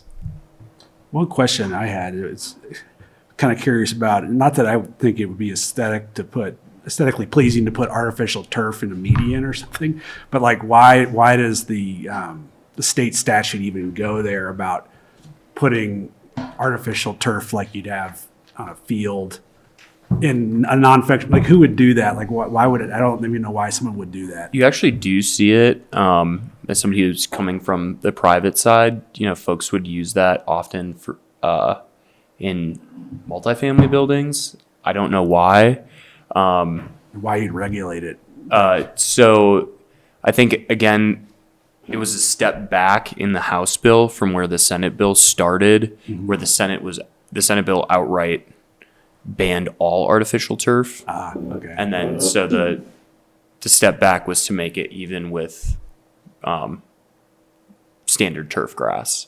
So that in both cases, functional turf and artificial turf grass is allowed. Non-functional is not allowed. And what's the rub with artificial turf in general? I guess why would just the drainage? It's drainage and heat containment there as well. Okay, so not water, but other considerations. Right. Okay, thanks. All right. Mayor, move the town council approve ordinance number 22. Sorry, this is a public hearing as I well. don't think this one is. I didn't notice it as a public hearing. We have it. Okay. Sorry. We're good. We'll Maybe do it. We'll get second it. reading. Second reading. We'll get it. I'm sure they'll be still in the room. Mayor, move the town council approve ordinance number 22, series of 2025 on first reading and set public hearing and second reading for January 13th, 2026. Second. It's been moved and seconded. Pam, will you please call the roll? Sure. Excuse me. Let's begin with Angela Anderson, Yes. Rick Stevens, Yes. Angel Dupre-Bouchard, Yes. Ryan Slack, Yes. David Knight, Yes. Dieter Schindler, Yes. and Hannah Berman. Yes. Motion carries unanimously. Thank you. Thank you. Thank you, everybody. Thanks, Carlton. Next up is item 7C, which is resolution number 62, series of 2025, resolution of the Town Council of the Town of Basalt, Colorado, levying general property taxes to help defray the cost of government for the Town of Basalt for the 2026 budget year. And Doug, Jenny, and Jeff are on the line for this one, so floor is yours. Jenny went home, so, and I'll just take it. Jeff, you want to add? You're my source of truth. So there was something in your packet for preliminary, and then there was an amended final version that's also available. Differences between the two are rather de minimis. Just to recap what this levy is all about, it's basically 3 types of levies over 2 counties. There's a general mill levy, there's a bond levy, and then there's an abatement levy. The general levy is determined by taking the assessed value times the set mill rate, which is 5.957. That rate does not change. That's flat. So as long as property taxes are going up, then it's just a question of multiplication, and the property taxes would be higher. Second, the bond levy, that number is fixed at $950,000. So you're not doing any multiplication, you're actually dividing. So you're taking $950,000 and dividing it into the assessed value to determine what the mill levy is. So as property taxes go up, the mill levy goes down. And that's what's happened here in this current year. And then there's an abatement levy, which is like nickels in the parking lot here. It's like $22,000. And that's just a portion based upon the values of the various properties that are in each county. Just to recap, the assessed value for Pitkin County and Eagle was $354 million. That compares to prior year number of $316 million. So that was an increase of about 12%. If you look at the difference between the two, there isn't really much of one, other than the fact that there was like Pitkin had a slight adjustment in the assessed value, a reduction rather, of like $30,000. So at the end of the day, running through all the math, it was about a difference of $840 in the general levy and $600 total of across the board. So, and this compares to what I had budgeted, or what was budgeted, of $2,112,000 of revenue, compared to what the number is $2,110,000 combined. So it's like a $1,200 difference. So it's pretty straightforward. So we need to have this certified by the 15th, and I need to have the approval of council before I can certify the levy. Thanks, Doug. So do you have anything you wanted to add? Nope. Any questions or comments for Doug? Pretty straightforward. Mayor, I move that the town council adopt resolution number 62, series of 2025. Second. It's been moved and seconded. Pam, will you please call the roll? Yes, absolutely. Let's begin with Ryan Slack, Yes. David Knight, Yes. Dieter Schindler, Yes. Hannah Berman, Yes. Angela Anderson, Yes. Rick Stevens, Yes. Angel Dupree-Bouchard. Yes. Motion carries unanimously. Thank you. Thank you. Appreciate it, Doug. Next up is item 7D, which is our first reading of ordinance number 23, series of 2025, an ordinance of the Town Council of the Town of Basalt, Colorado, approving an easement agreement related to a water line at 135 East Homestead Drive. And Justin, this is yours, so the floor is yours. Yeah, thank you for your time. It is standard practice for utilities to have an easement, typically centered for a certain depth or width, and so that you can excavate or operate your utility. And so the town has a water line running north-south that connects East Homestead Drive to Midland Avenue, right near 135 East Homestead Drive. So that particular property is in for building permit, and as part of the review, we noticed that there is not an express easement for the town's water line. So this is a perfect opportunity to get an easement in place. So a standard water line easement for the town of Basalt is 20 feet, so 10 feet on either side of the pipe. In this particular case, we cannot get the 10 feet on that particular side because of structure that's in the way. So we can get 3 feet of width along the entire north-south direction of the property. It is of our best interest as well as the property owner's best interest to get this easement, and they've been agreeable throughout this process.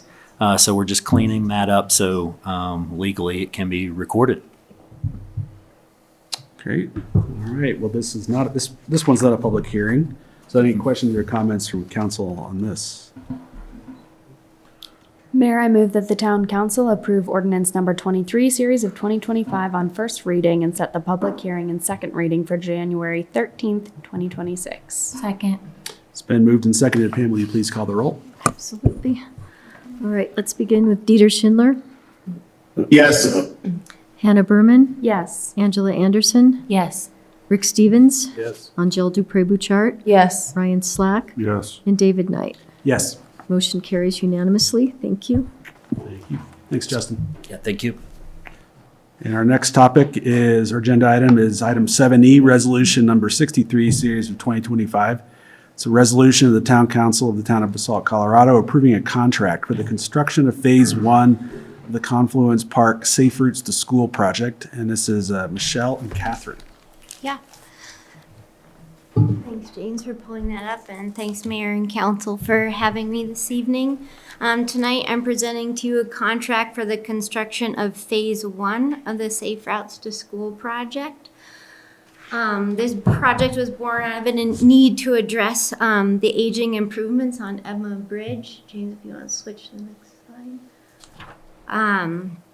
The first phase, there you go. As a first phase of the process, the existing improvements which were completed in 2012 on the bridge were removed so that the existing conditions could be completely understood.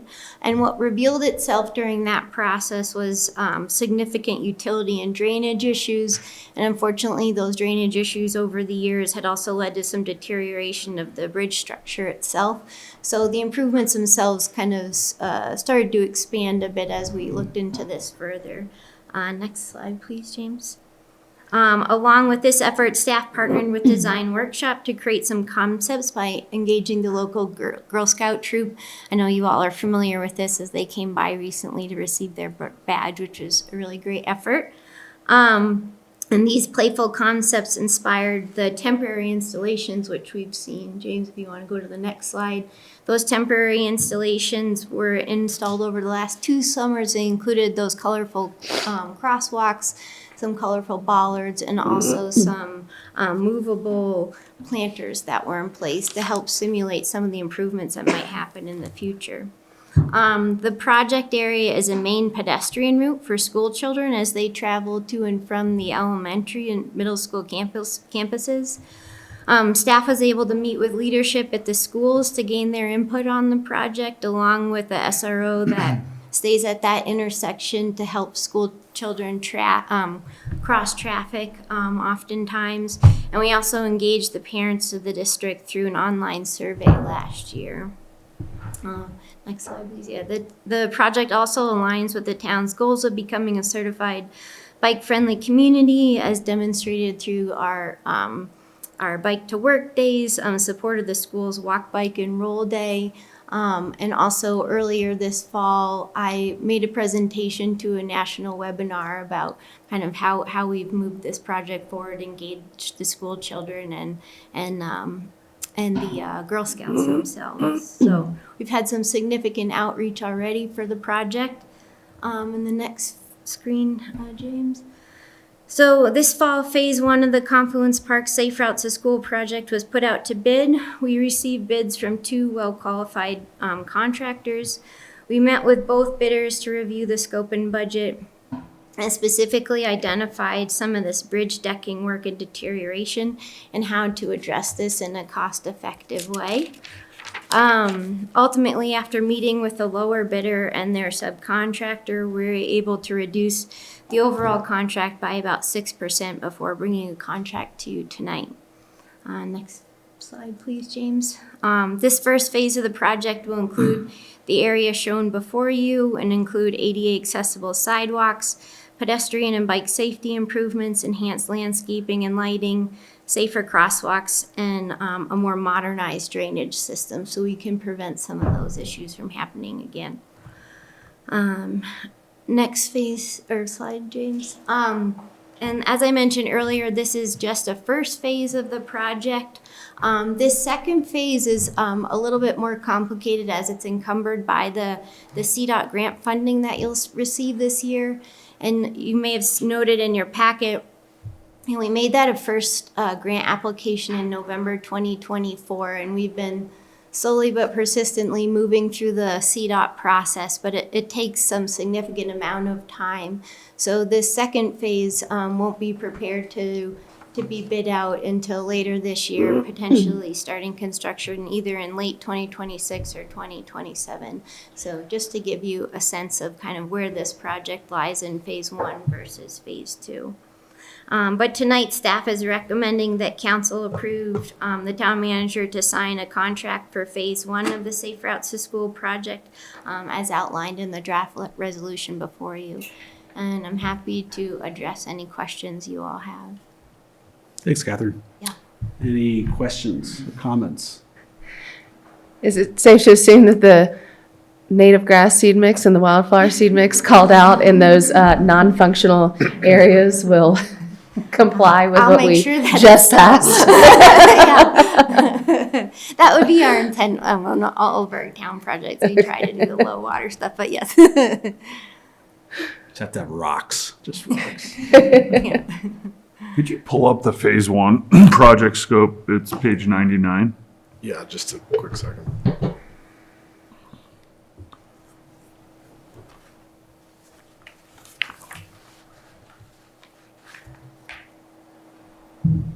Oh, yeah, that one. What, I guess I'm still just having trouble wrapping my head around what is the exact scope of this project for this amount of money.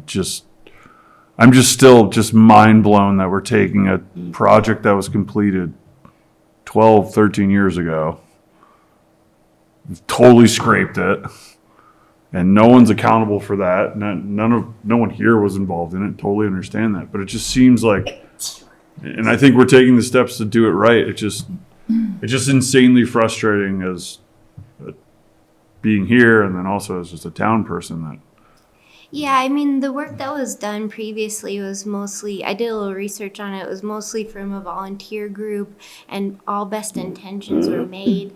I think that moving forward, especially with the deterioration of the bridge, I mean, bridge structural work is complicated and expensive, and so a significant portion of the bid amount is that decking repair. And as we learned on Midland, no reason to invest in those surface infrastructure improvements if the utilities and the base is deteriorated. So we need to make sure that that bridge is in stable and long-term condition before we're going to address anything on the surface. So, I mean, from a cost perspective, a lot of the scope is that bridge decking itself, both removing it and then replacing it with an appropriate polymer concrete, which comes with its own kind of complications. We have specialty subcontractor and designers involved. But then as far as scope itself, also one of the complicating factors here is with that CDOT funding, we're trying to include all of the improvements that require work within an easement in this scope. As you may recall, a couple meetings ago, I brought forward to you a couple easements that we needed from the 7-Eleven and another property for some of these improvements. So, James, yeah, if you could go to the south side near the, at the south side of the bridge with your cursor. Anyway, it goes from basically where the bridge begins, all the improvements across the bridge. It then narrows that entry into the 7-Eleven because as you can see now in the aerial photo, it's just this expansive paved area and kids kind of arrive in that big paved area and they have gas tank deliveries and and, you know, garbage trucks and other deliveries of sorts, all kind of moving through there without rhyme or reason. And so it narrows some of those crosswalks in favor of the pedestrian and bike experience while also maintaining kind of the turning radius for those essential services. So it includes a bunch of that work, some drainage improvements over to Confluence Park, and then ultimately it will tie into those intersection improvements, which we hope to do as part of phase 2. I'm happy to sit down, you know. No, I see it. I just, and I understand. You guys are trying to, we got to improve it. It just, I have sticker shock, and that's not your fault. How long can we expect these repairs, like with the new polymer concrete decking? How long can we expect that to last? Like, what's the lifespan? Oh, how long until we would have to do something like this again? Because well, obviously 13 years is not normal. that is not the hope moving forward. It would be decades long. You know, that would be the hope. Yeah. James, will you flip to this slide before this one? Because I think it just might be helpful to in understanding some of the costs associated here. The there's only one subcontractor on the western slope that does bridge repair. So this is a very specialized activity here to remove any of the failing concrete. And what's a little bit tricky to see here, but it's illustrated as there are 3 different levels of demolition in that concrete and in that surfacing on the bridge that need to be removed. And the challenge is that we'll only know the exact specifications of how much in each section will need to be just the surface versus level 2 versus level 3. And all of that has to happen while maintaining the integrity of the bridge. So it's just this really specialized activity, if I'm saying all the things right, translating engineer into planner words. But it's surprisingly expensive, and that's what we've been struggling with and why this project has taken a little bit longer than we had anticipated. And we want to make sure we're doing it right this time for all the reasons that you guys are concerned about. So does that mean there's some unknowns in the structure that will be uncovered and that you could spend more money? I would say we need to go through a sounding exercise with this. We've met on site with the subcontractor ABCO that will be doing this work. They feel fairly confident in their surface observations of the numbers, but they do need to go through a sounding exercise to determine kind of what percentage of the bridge will require these various levels.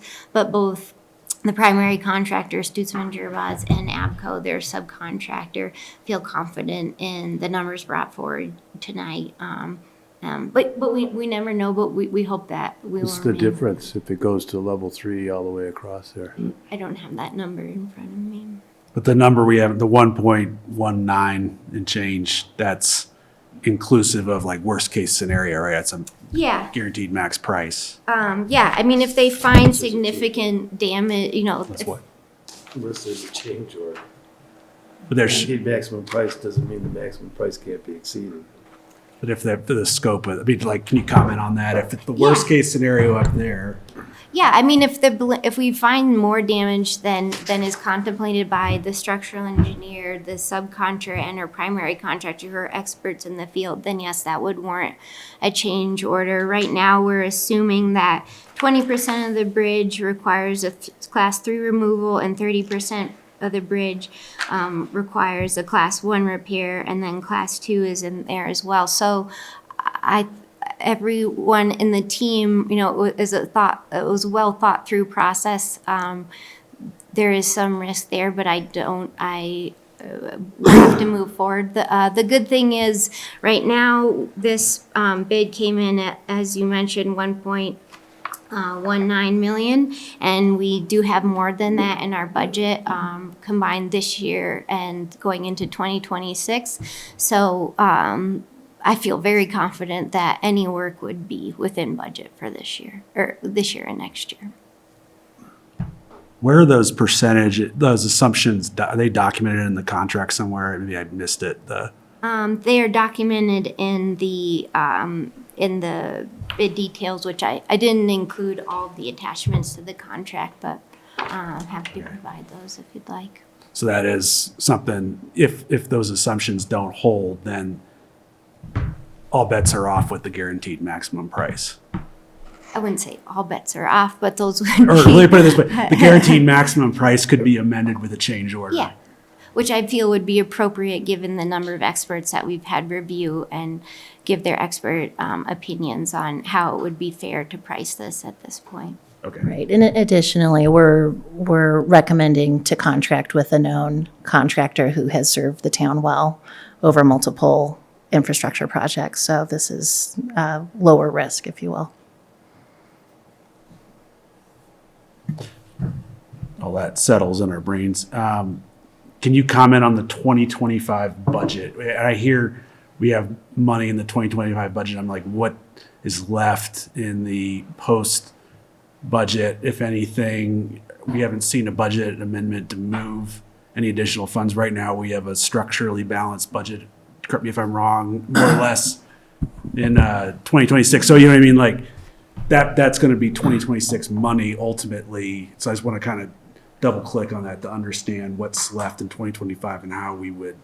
Well, 2025 isn't over yet, but if it were to end today, I believe we would have in the post budget or post allotment of money of still $2.5 million, and that's likely to be the low end. We'll likely have more than that. As far as this particular project, I recall the budget for this in 2025 being like $500,000. We've spent at least the last time I looked at it was about $100,000. So we were carrying $400,000 of 2025 budget into 2026. And I believe what we had budgeted for 2026 was $1.6 million for the confluence. So if this project is 1.2 and we have 1.6 as a budget, we'd still have money to. Still, yeah, we definitely still have money. I'm just trying to. So how much did we budget for 2025, and how much have we spent? I believe it was 500 budgeted, and I think 100 was spent. But again, that number is probably 60 days old. Wasn't OTAC under contract for the work and DWI participated on a free, I guess? We have a donated contract time? with the OTEC for the design work on the project. And wasn't that around 180,000? I don't have that design budget in front of me at the moment. It seems like they got a change order on that OTAC contract we approved a while back. It was a pretty significant increase. It was over 100,000, the total contract, if I remember. The total contract was over $100,000. We did have to Just do for- a change order when we broke the project into two phases. We'll also need to, pay for some services as far as their contract administration for submittal review, things like that through construction, also materials testing. But all these services are standard practice and remain within the budget that we currently have approved. So if we have 500,000 budgeted, we've as 60 days ago we spent 100. Sounds like there's room in the budget remaining. Not necessarily. We don't know the numbers. But Yeah, I don't believe we're not gonna breach the 2025 budget number for this project. So some portion will be carried over, but what we have in the 2026 budget is 1.6 million, which exceeds this by several hundred thousand. So there's room unless. Well, this is only phase one. Well, I know that's all we. That's what we have to work we with is the budgeted. 1.6. So I mean, like the other way to say that is we don't have the money for phase 2 in 2026 at this point. That's correct. Unless we did some kind of Was that exercise to free up funds from somewhere else. That's the CDOT grant portion of it though, right? Phase two? I'm sorry, the That's the CDOT CDOT grant portion, phase two? CDOT grant money will help phase 2. It won't cover phase 2 How completely. much is it? We're still in design, working through You details don't know what with the CDOT. grant amount is? Oh, the grant amount is 570 some odd thousand. So between the grant and the 500 to 400,000 that's left over now from 1.6 to 1.19 is 400. You have a grant of 500, 600,000 from CDOT potentially. So is there $1.1 million in the kitty, so to speak? No? I think you're conflating the CDOT project with the Confluence Park. Yeah, no, well- CDOT is streets, so the street. Right, So right. the CDOT money is, But was the think 1.6 tonight- just for phase one, or was it for phase 1 and 2? The 1.6 is, well, it was intended to help the project along. We knew to some extent, we're a bit caught up in the CDOT grant process and how long that's taking and the changes that CDOT is suggesting. So I don't think anyone would want to bring forward a phase 2 until we're secure in how we might fund that and make sure it fits with our strategic plan. There's no intention of that. So I think moving forward with phase 1, we felt comfortable moving forward with phase 1. You know, we're in good financial standing as far as what we have budgeted and what was contemplated, and especially given the significant damage we discovered on the bridge. You know, as these projects go, there's a number of variables always up in the air, whether it be the damage or the CDOT process and so on. So we'll make sure, you know, phase 2 is in line with the goals of council before we'd bring that forward in the future. Okay, well, and just a little bit of history. That was a volunteer effort with Rappaport and Harry Teague. And it basically was triggered because we convinced Pickens County to give the money to Eagle County to build a Midland Bridge. But the condition of that bridge has always been pretty rough. In fact, it's a choke point on the river. And we had to go in and stabilize the piers. And that boulder grouted riprap underneath there was part of that process. So there was a big investment to maintain that bridge and turn it into a pedestrian amenity a long time ago, more than 12 or 15 years, I think. So this is a consequence perhaps of being broke when we put the surface on it and to turn it into a safe path to school, basically.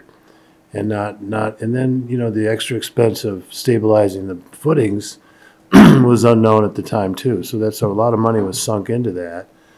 And it is a significant issue for the river deposition, things like that, as it flows through the park. So the town does have years and dollars spent on it for a good purpose. And I think most of us just want to be certain that we can finish it. I understand CDOT. I was wondering why they were participating in the first place, but now I get the picture. Because they don't own the right-of-way any longer. And if we can't meet their standards and it becomes, and they want to fund their standards, that's a different story. But if we have to get half the money and build it to their standard, that makes me feel, you know, like, why did we take over the right-of-way? So, I mean, that's hanging out there. And Confluence Park is, you know, obviously a critical piece of the puzzle too. So I think we're just trying to straighten it out a little bit among the other priorities we have. What if you went direct to APCO?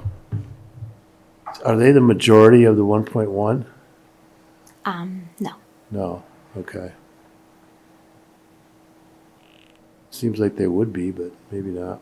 Well, I guess the off-bridge stuff, drainage, et cetera, that's all broken down in the bid. Okay. Seems like having more budget info would be good to help us all digest what's where, who's giving what money, why it's phased, or what's part of each phasing.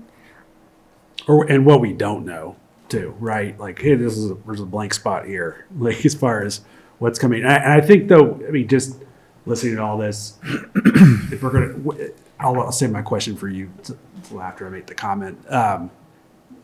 The benefits to this phase by themselves, I think, stand on their own. You know what I mean? In other words, if we do this and can't get to phase 2 at some point soon, it doesn't negate any of the work that's done here, right? Because if nothing else, we're discharging the children on the school side of the bridge in a better spot.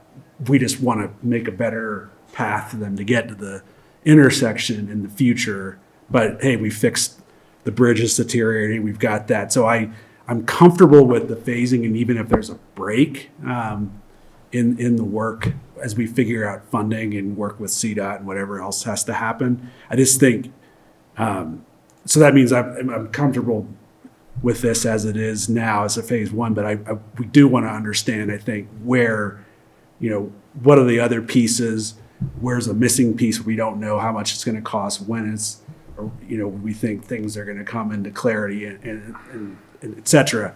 But I think even if this phase one were just a standalone project, it makes sense just to do it because the bridge is in a rough state, as you put, and we need to fix that, and we can improve kind of how people walk across it, and we've got the money. I guess, my question is kind of a detail, when would we know how much is left over from the 2025 budget, like a couple months into 26 or? Well, we're going to rerun our last AP here this week or so. So we're going to close out December, and then whatever accruals there'll be. Well, there'll be some accruals related to this, I'm sure. So my guess, make a long story longer here, it would be sometime in January. Okay. So we'll fill in that piece as far as the 2025 budget. And then we got to look at phase two and all those parts. But just to be clear, we won't have phase two in a point of complete design that's ready for pricing until June of next year. So Yeah. this is very much, a standalone project that we can complete and be proud of. And we'll make sure that once we have a project that's fully designed and vetted and has gone through other processes, not the least of which is making sure the strategic plan of council is online with phase two. We'll be back in front of you to discuss that later. So there's, Yeah. yeah. Yeah, that's fine, I think. We just want to know, like, hey, later on, what's the timeline as we're doing Sure. updates on the bridge and all that stuff, Yeah. Mm-hmm. Yeah, and I When think, would sorry, go ahead. When would this work start, phase one? Probably March, where there's a number of materials that have a long lead time, so we'll get those going right away. And then as soon as weather allows in March, we'll get moving. Likely March, I should say. And it'll take? 3 to 4 months. Hopefully for next school year. Yes, The ideally. 26, 27 school year. That would be great. Can I just ask one clarifying budgeting question? All right, so this is funded from 2025 and money that's in the post fund budgeted appropriated for this project for 2025. There's 1.6 in the 2026 budget appropriated for use for projects within the Safe Routes to School scope. That's correct. In the parking lot, there's phase two, money for phase two of the project that would need to go through a supplemental budget and appropriation process. It's not that the money's not there, it's just not appropriated. Is that right? Yeah, the only thing that's been appropriated Right. for 2026 is 1.6. Okay, so just to clarify. Yeah. For when phase two comes along, again, it's not that the money's not there, it just hasn't been appropriated yet for this purpose.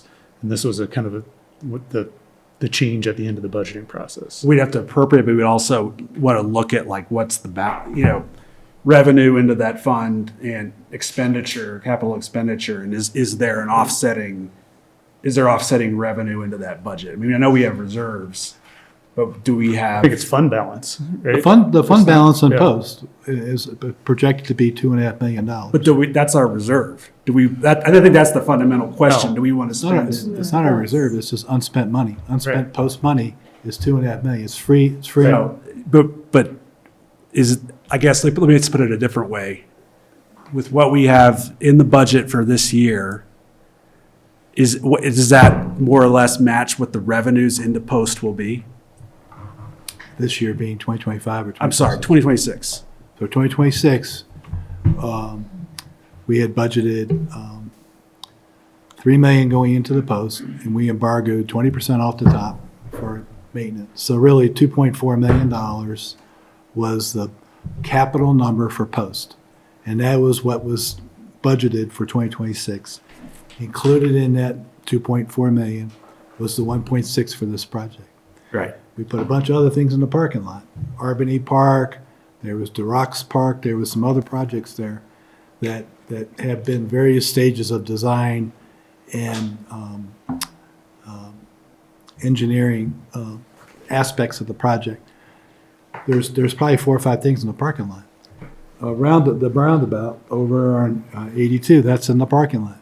So the question was, and the question will become, and the question remains, is that when we take something out of the parking lot and we actually got to be executing it, there'll be a council decision at that time to deploy those funds. And by deploying those funds, it would be vis-a-vis a budget amendment for 2026. Yeah, no, I get that. So, but I'm looking at the budget and I see 2.5 million. Right. And I see 1.6 of that is this project. Correct. And then I see other projects that encompass the rest of it. So we say we have 2.5 million, only 1.6. If I'm being dense, tell me, but I see 1.6 and then a bunch of other stuff to take the rest to get us to 2.5.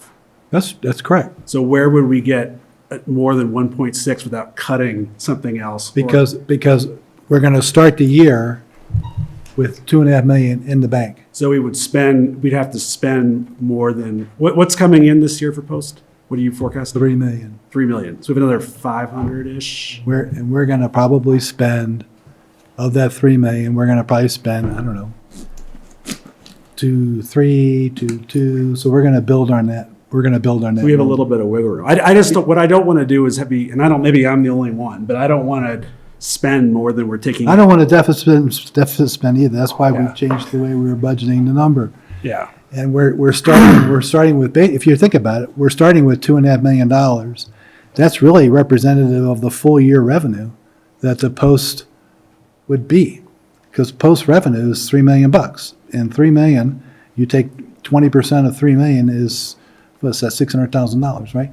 For the maintenance of parks. For maintenance. So you got 2.4 money of fresh money coming in. Fresh money coming If we in. don't do anything else, if we spend no money in 2026, we'd have 2.5 plus 2.4. We'd have close to $5 million. But we only budgeted 2.5. So if we just spent the budgeted number, we'd end the year with 2.5 million. But when money doesn't get spent in a prior year, and it gets because a budget or because a project is not ready to proceed, or for whatever reason, and it's carried forward as fund balance, the money's still there to allow for those projects to occur in future year. It's not to only spend what you're bringing in, and then if you spend less, end up with a growing fund balance that never gets spent on these projects that were part of the council's strategic plan. So that's just. No, I get that, but I don't want to spend more than what we're bringing. I just want to make sure that we're not. But I'm just. But eventually, if you wanted to spend all of your post money, because it is tax dollars, Or more than's coming in because you've built this fund balance to spend on these projects that might be more than. you saved up some money to actually then. So yeah, but that's a decision with intent, not like we get caught out and have to do it. I mean, it's no different than accumulating money in a general fund that ultimately then will be used for the police public works building. It's excess funds that have a stated purpose. So we have, we're going to end the year, and I'll give you the exact number sometime in January when we reconcile our 12/31 numbers. But I'm thinking we have comfortably above $2.5 million of free cash that was post-revenue unspent. Yeah. Right, that we're starting the year with. In addition to what we're going to bring in. Right. Yeah. So I don't. I mean, maybe I'm just not articulating well. I just want to make sure we are expending that intent if we're going to spend more than we bring in, because it makes sense. That's all I'm trying to say. Not it just happens because we're spending more than we are bringing in, and it just works out that way. I think what I'm asking is, are we spending more that's been allocated? And it sounds like we could be. In 2020, in 2025, yeah, potentially. 2025, what was the allocation from post in 2025 for the work we've already done to get to here? Was there a number that was planned to be spent on OTAC and all the other stuff that goes on? I think we budgeted more than what our projected revenue was, to answer your question. And so we But did. that was for all the post projects. I'm Correct, just asking yeah. about this specific one, because you have a list in there of with budgets attached to each one, whether it's a boat ramp or I do. trails or anything else. Right, and we are in 2025, I'm comfortable in saying that the town will not be spending more on this Confluence Park project than what was budgeted For 2025. for 2025. Okay. Because And what seems to be, what's being presented now, based on the information we know now, that would likely be the case in 2026 as well.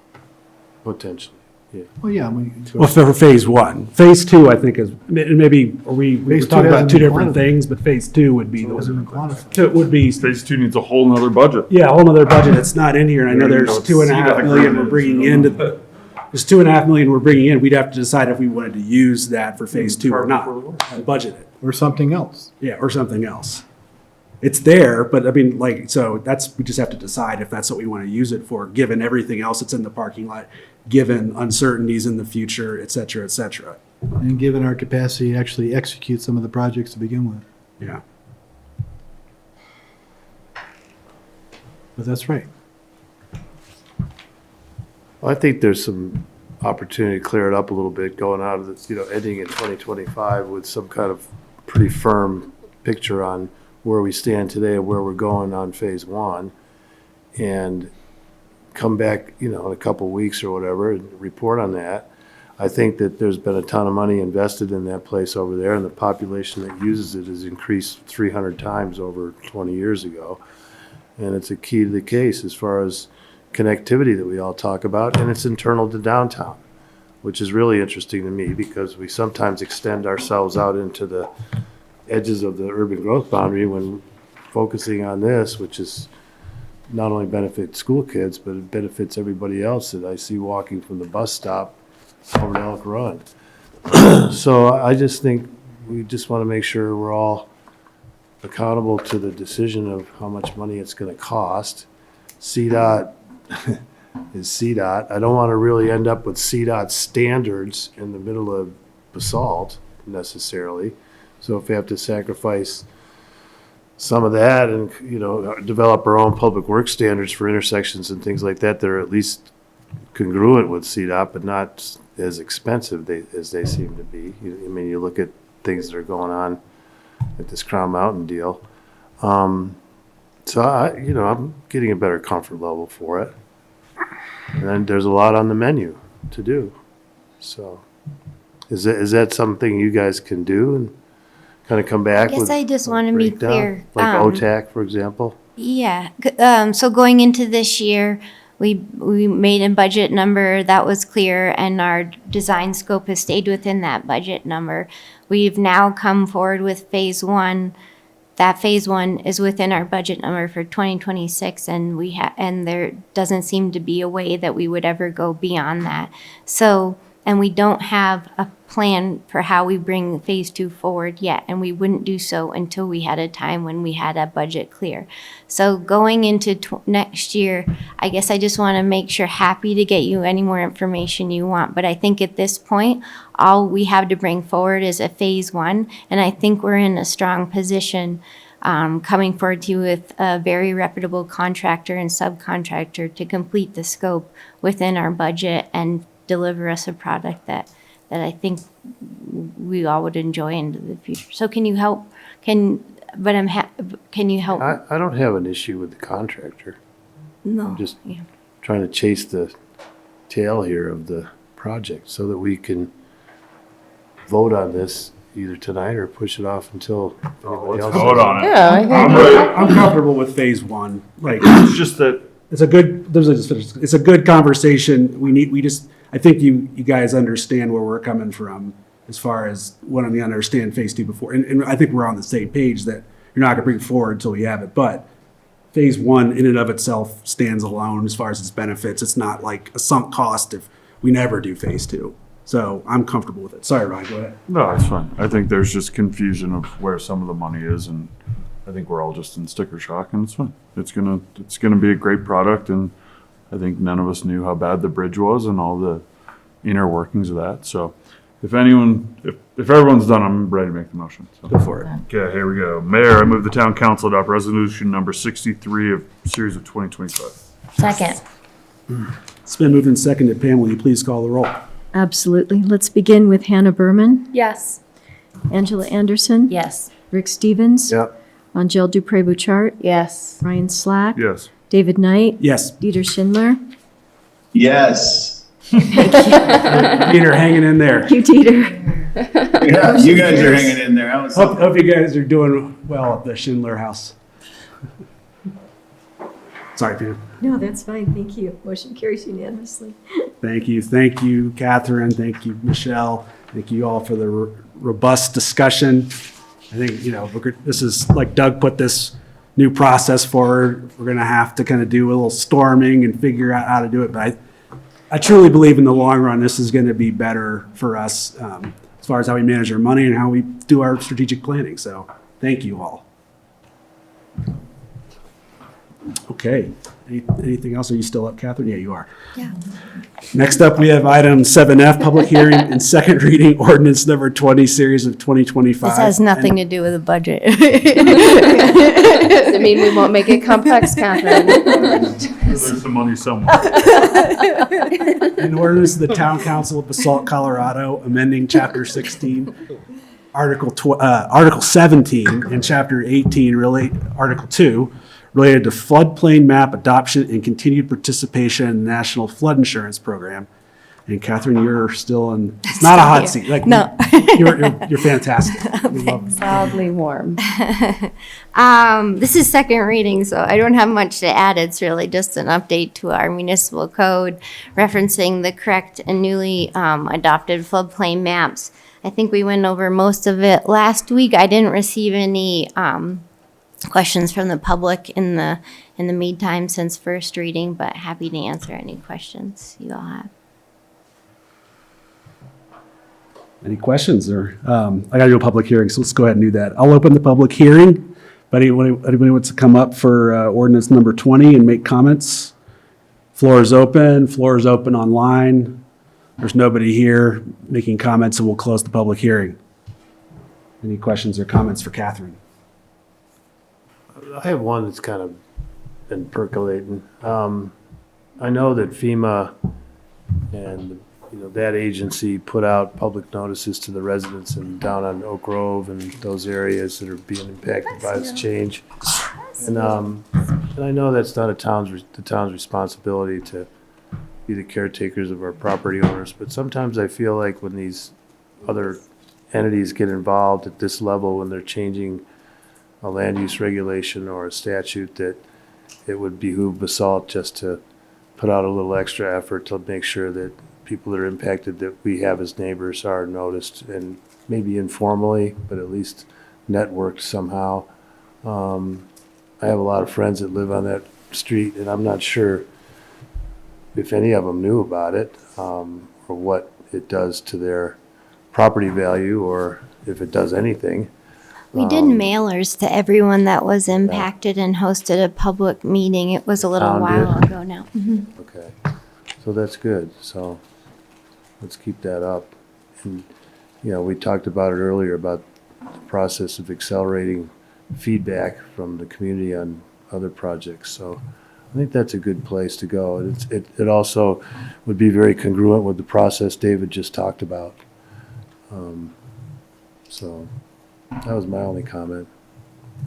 If I get asked later why we didn't tell them, I'll tell them that we did. Thanks. So I'll move to, did you close the public hearing? Oh, yeah. I'll move to approve ordinance number 20, series of 2025.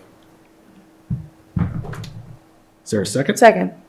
It's been moved and seconded. Pam, will you please call the roll? Absolutely. Let us begin with Angela Anderson, Yes. Rick Stevens, Yep. Angel Dupré-Bouchard, Yes. Ryan Slack, Yes. David Knight, Yes. Dieter Schindler, Yes. and Hannah Berman. Yes. Motion carries unanimously. Thank you. Thanks. Thank you, Catherine. No. All right, next up, we have our last item, 7G, which is resolution number 64, series of 2025. Resolution of the Town Council of Basalt, Colorado, approving an intergovernmental agreement with Picken County for the Sheriff's Office to provide supplemental law enforcement services within the town. And we have Harper and Aaron. Thank you. Just want to say behind us too is Sheriff Buglioni and Under Sheriff Burchetta, if any questions you have for them. Thanks for coming out. Thanks for your patience too. Hi, Council. So tonight we're here because the Sheriff's Office and the Police Department have a working relationship. And there have been staffing shortage issues at the Police Department. So the county and the town came to this agreement to have supplemental law enforcement services provided by the Sheriff's Office. And we've reviewed it and sent over or exchanged copies with the Picken County legal team. And there were a few minor changes from what you have in your packet tonight, but we're here to answer any questions and seeking support for that. I'll just add one thing to that. Like, one of the big drivers of doing this is that because PD staff's been a little short, is that Jason, our SRO, hasn't been able to be at the high school full time. And so by Picken County filling in our service gaps, it allowed Jason to return to his full-time position as SRO. And it's in the interest of the town, the county, to see that happen. It's much appreciated. So does this effectively give Picken County Sheriff's Office jurisdiction in the town limits of Basalt? They're like an arm of our police department? Yeah, under Colorado law, there's there is authority. that overlay? Yeah, to operate with outside of their jurisdiction. Okay. Under an IGA like this. And so they'll basically just be providing patrol services, emergency response, criminal response, traffic enforcement, like the police department would be doing. Maybe patrolling that aggressive driving and speeding on East Valley Road. Mm-hmm. I talked to him in the hallway. Yep. And Elk Run subdivision. Yes. As Aaron well knows, my complaint. Yep. Put a non-turf median in the middle. Is it functional if it keeps people from speeding? Angel's just tying everything together, you know? Full circle. Awesome. Well, thanks, Alex and the sheriff, for willing to step up and help us out. I mean, it's huge. I think it's a win-win for all of us. Yeah. Any other questions or comments or anything from the councilors? Mayor, I move the town council adopt resolution number 64, series of 2025. Second. It's been moved and seconded. Pam, will you please call the roll? Absolutely. Let us begin with David Knight, Yes. Peter Schindler, Yes. Hannah Berman, Yes. Angela Anderson, Yes. Rick Stevens, Yep. Angel Dupré-Bouchard, Yes. and Ryan Slack. Yes. Motion carries unanimously. Thank you. Thank you all. We don't have a meeting in 2 weeks, so we'll see y'all in the new year. Great holidays, and come to the tree lighting this Friday. See y'all.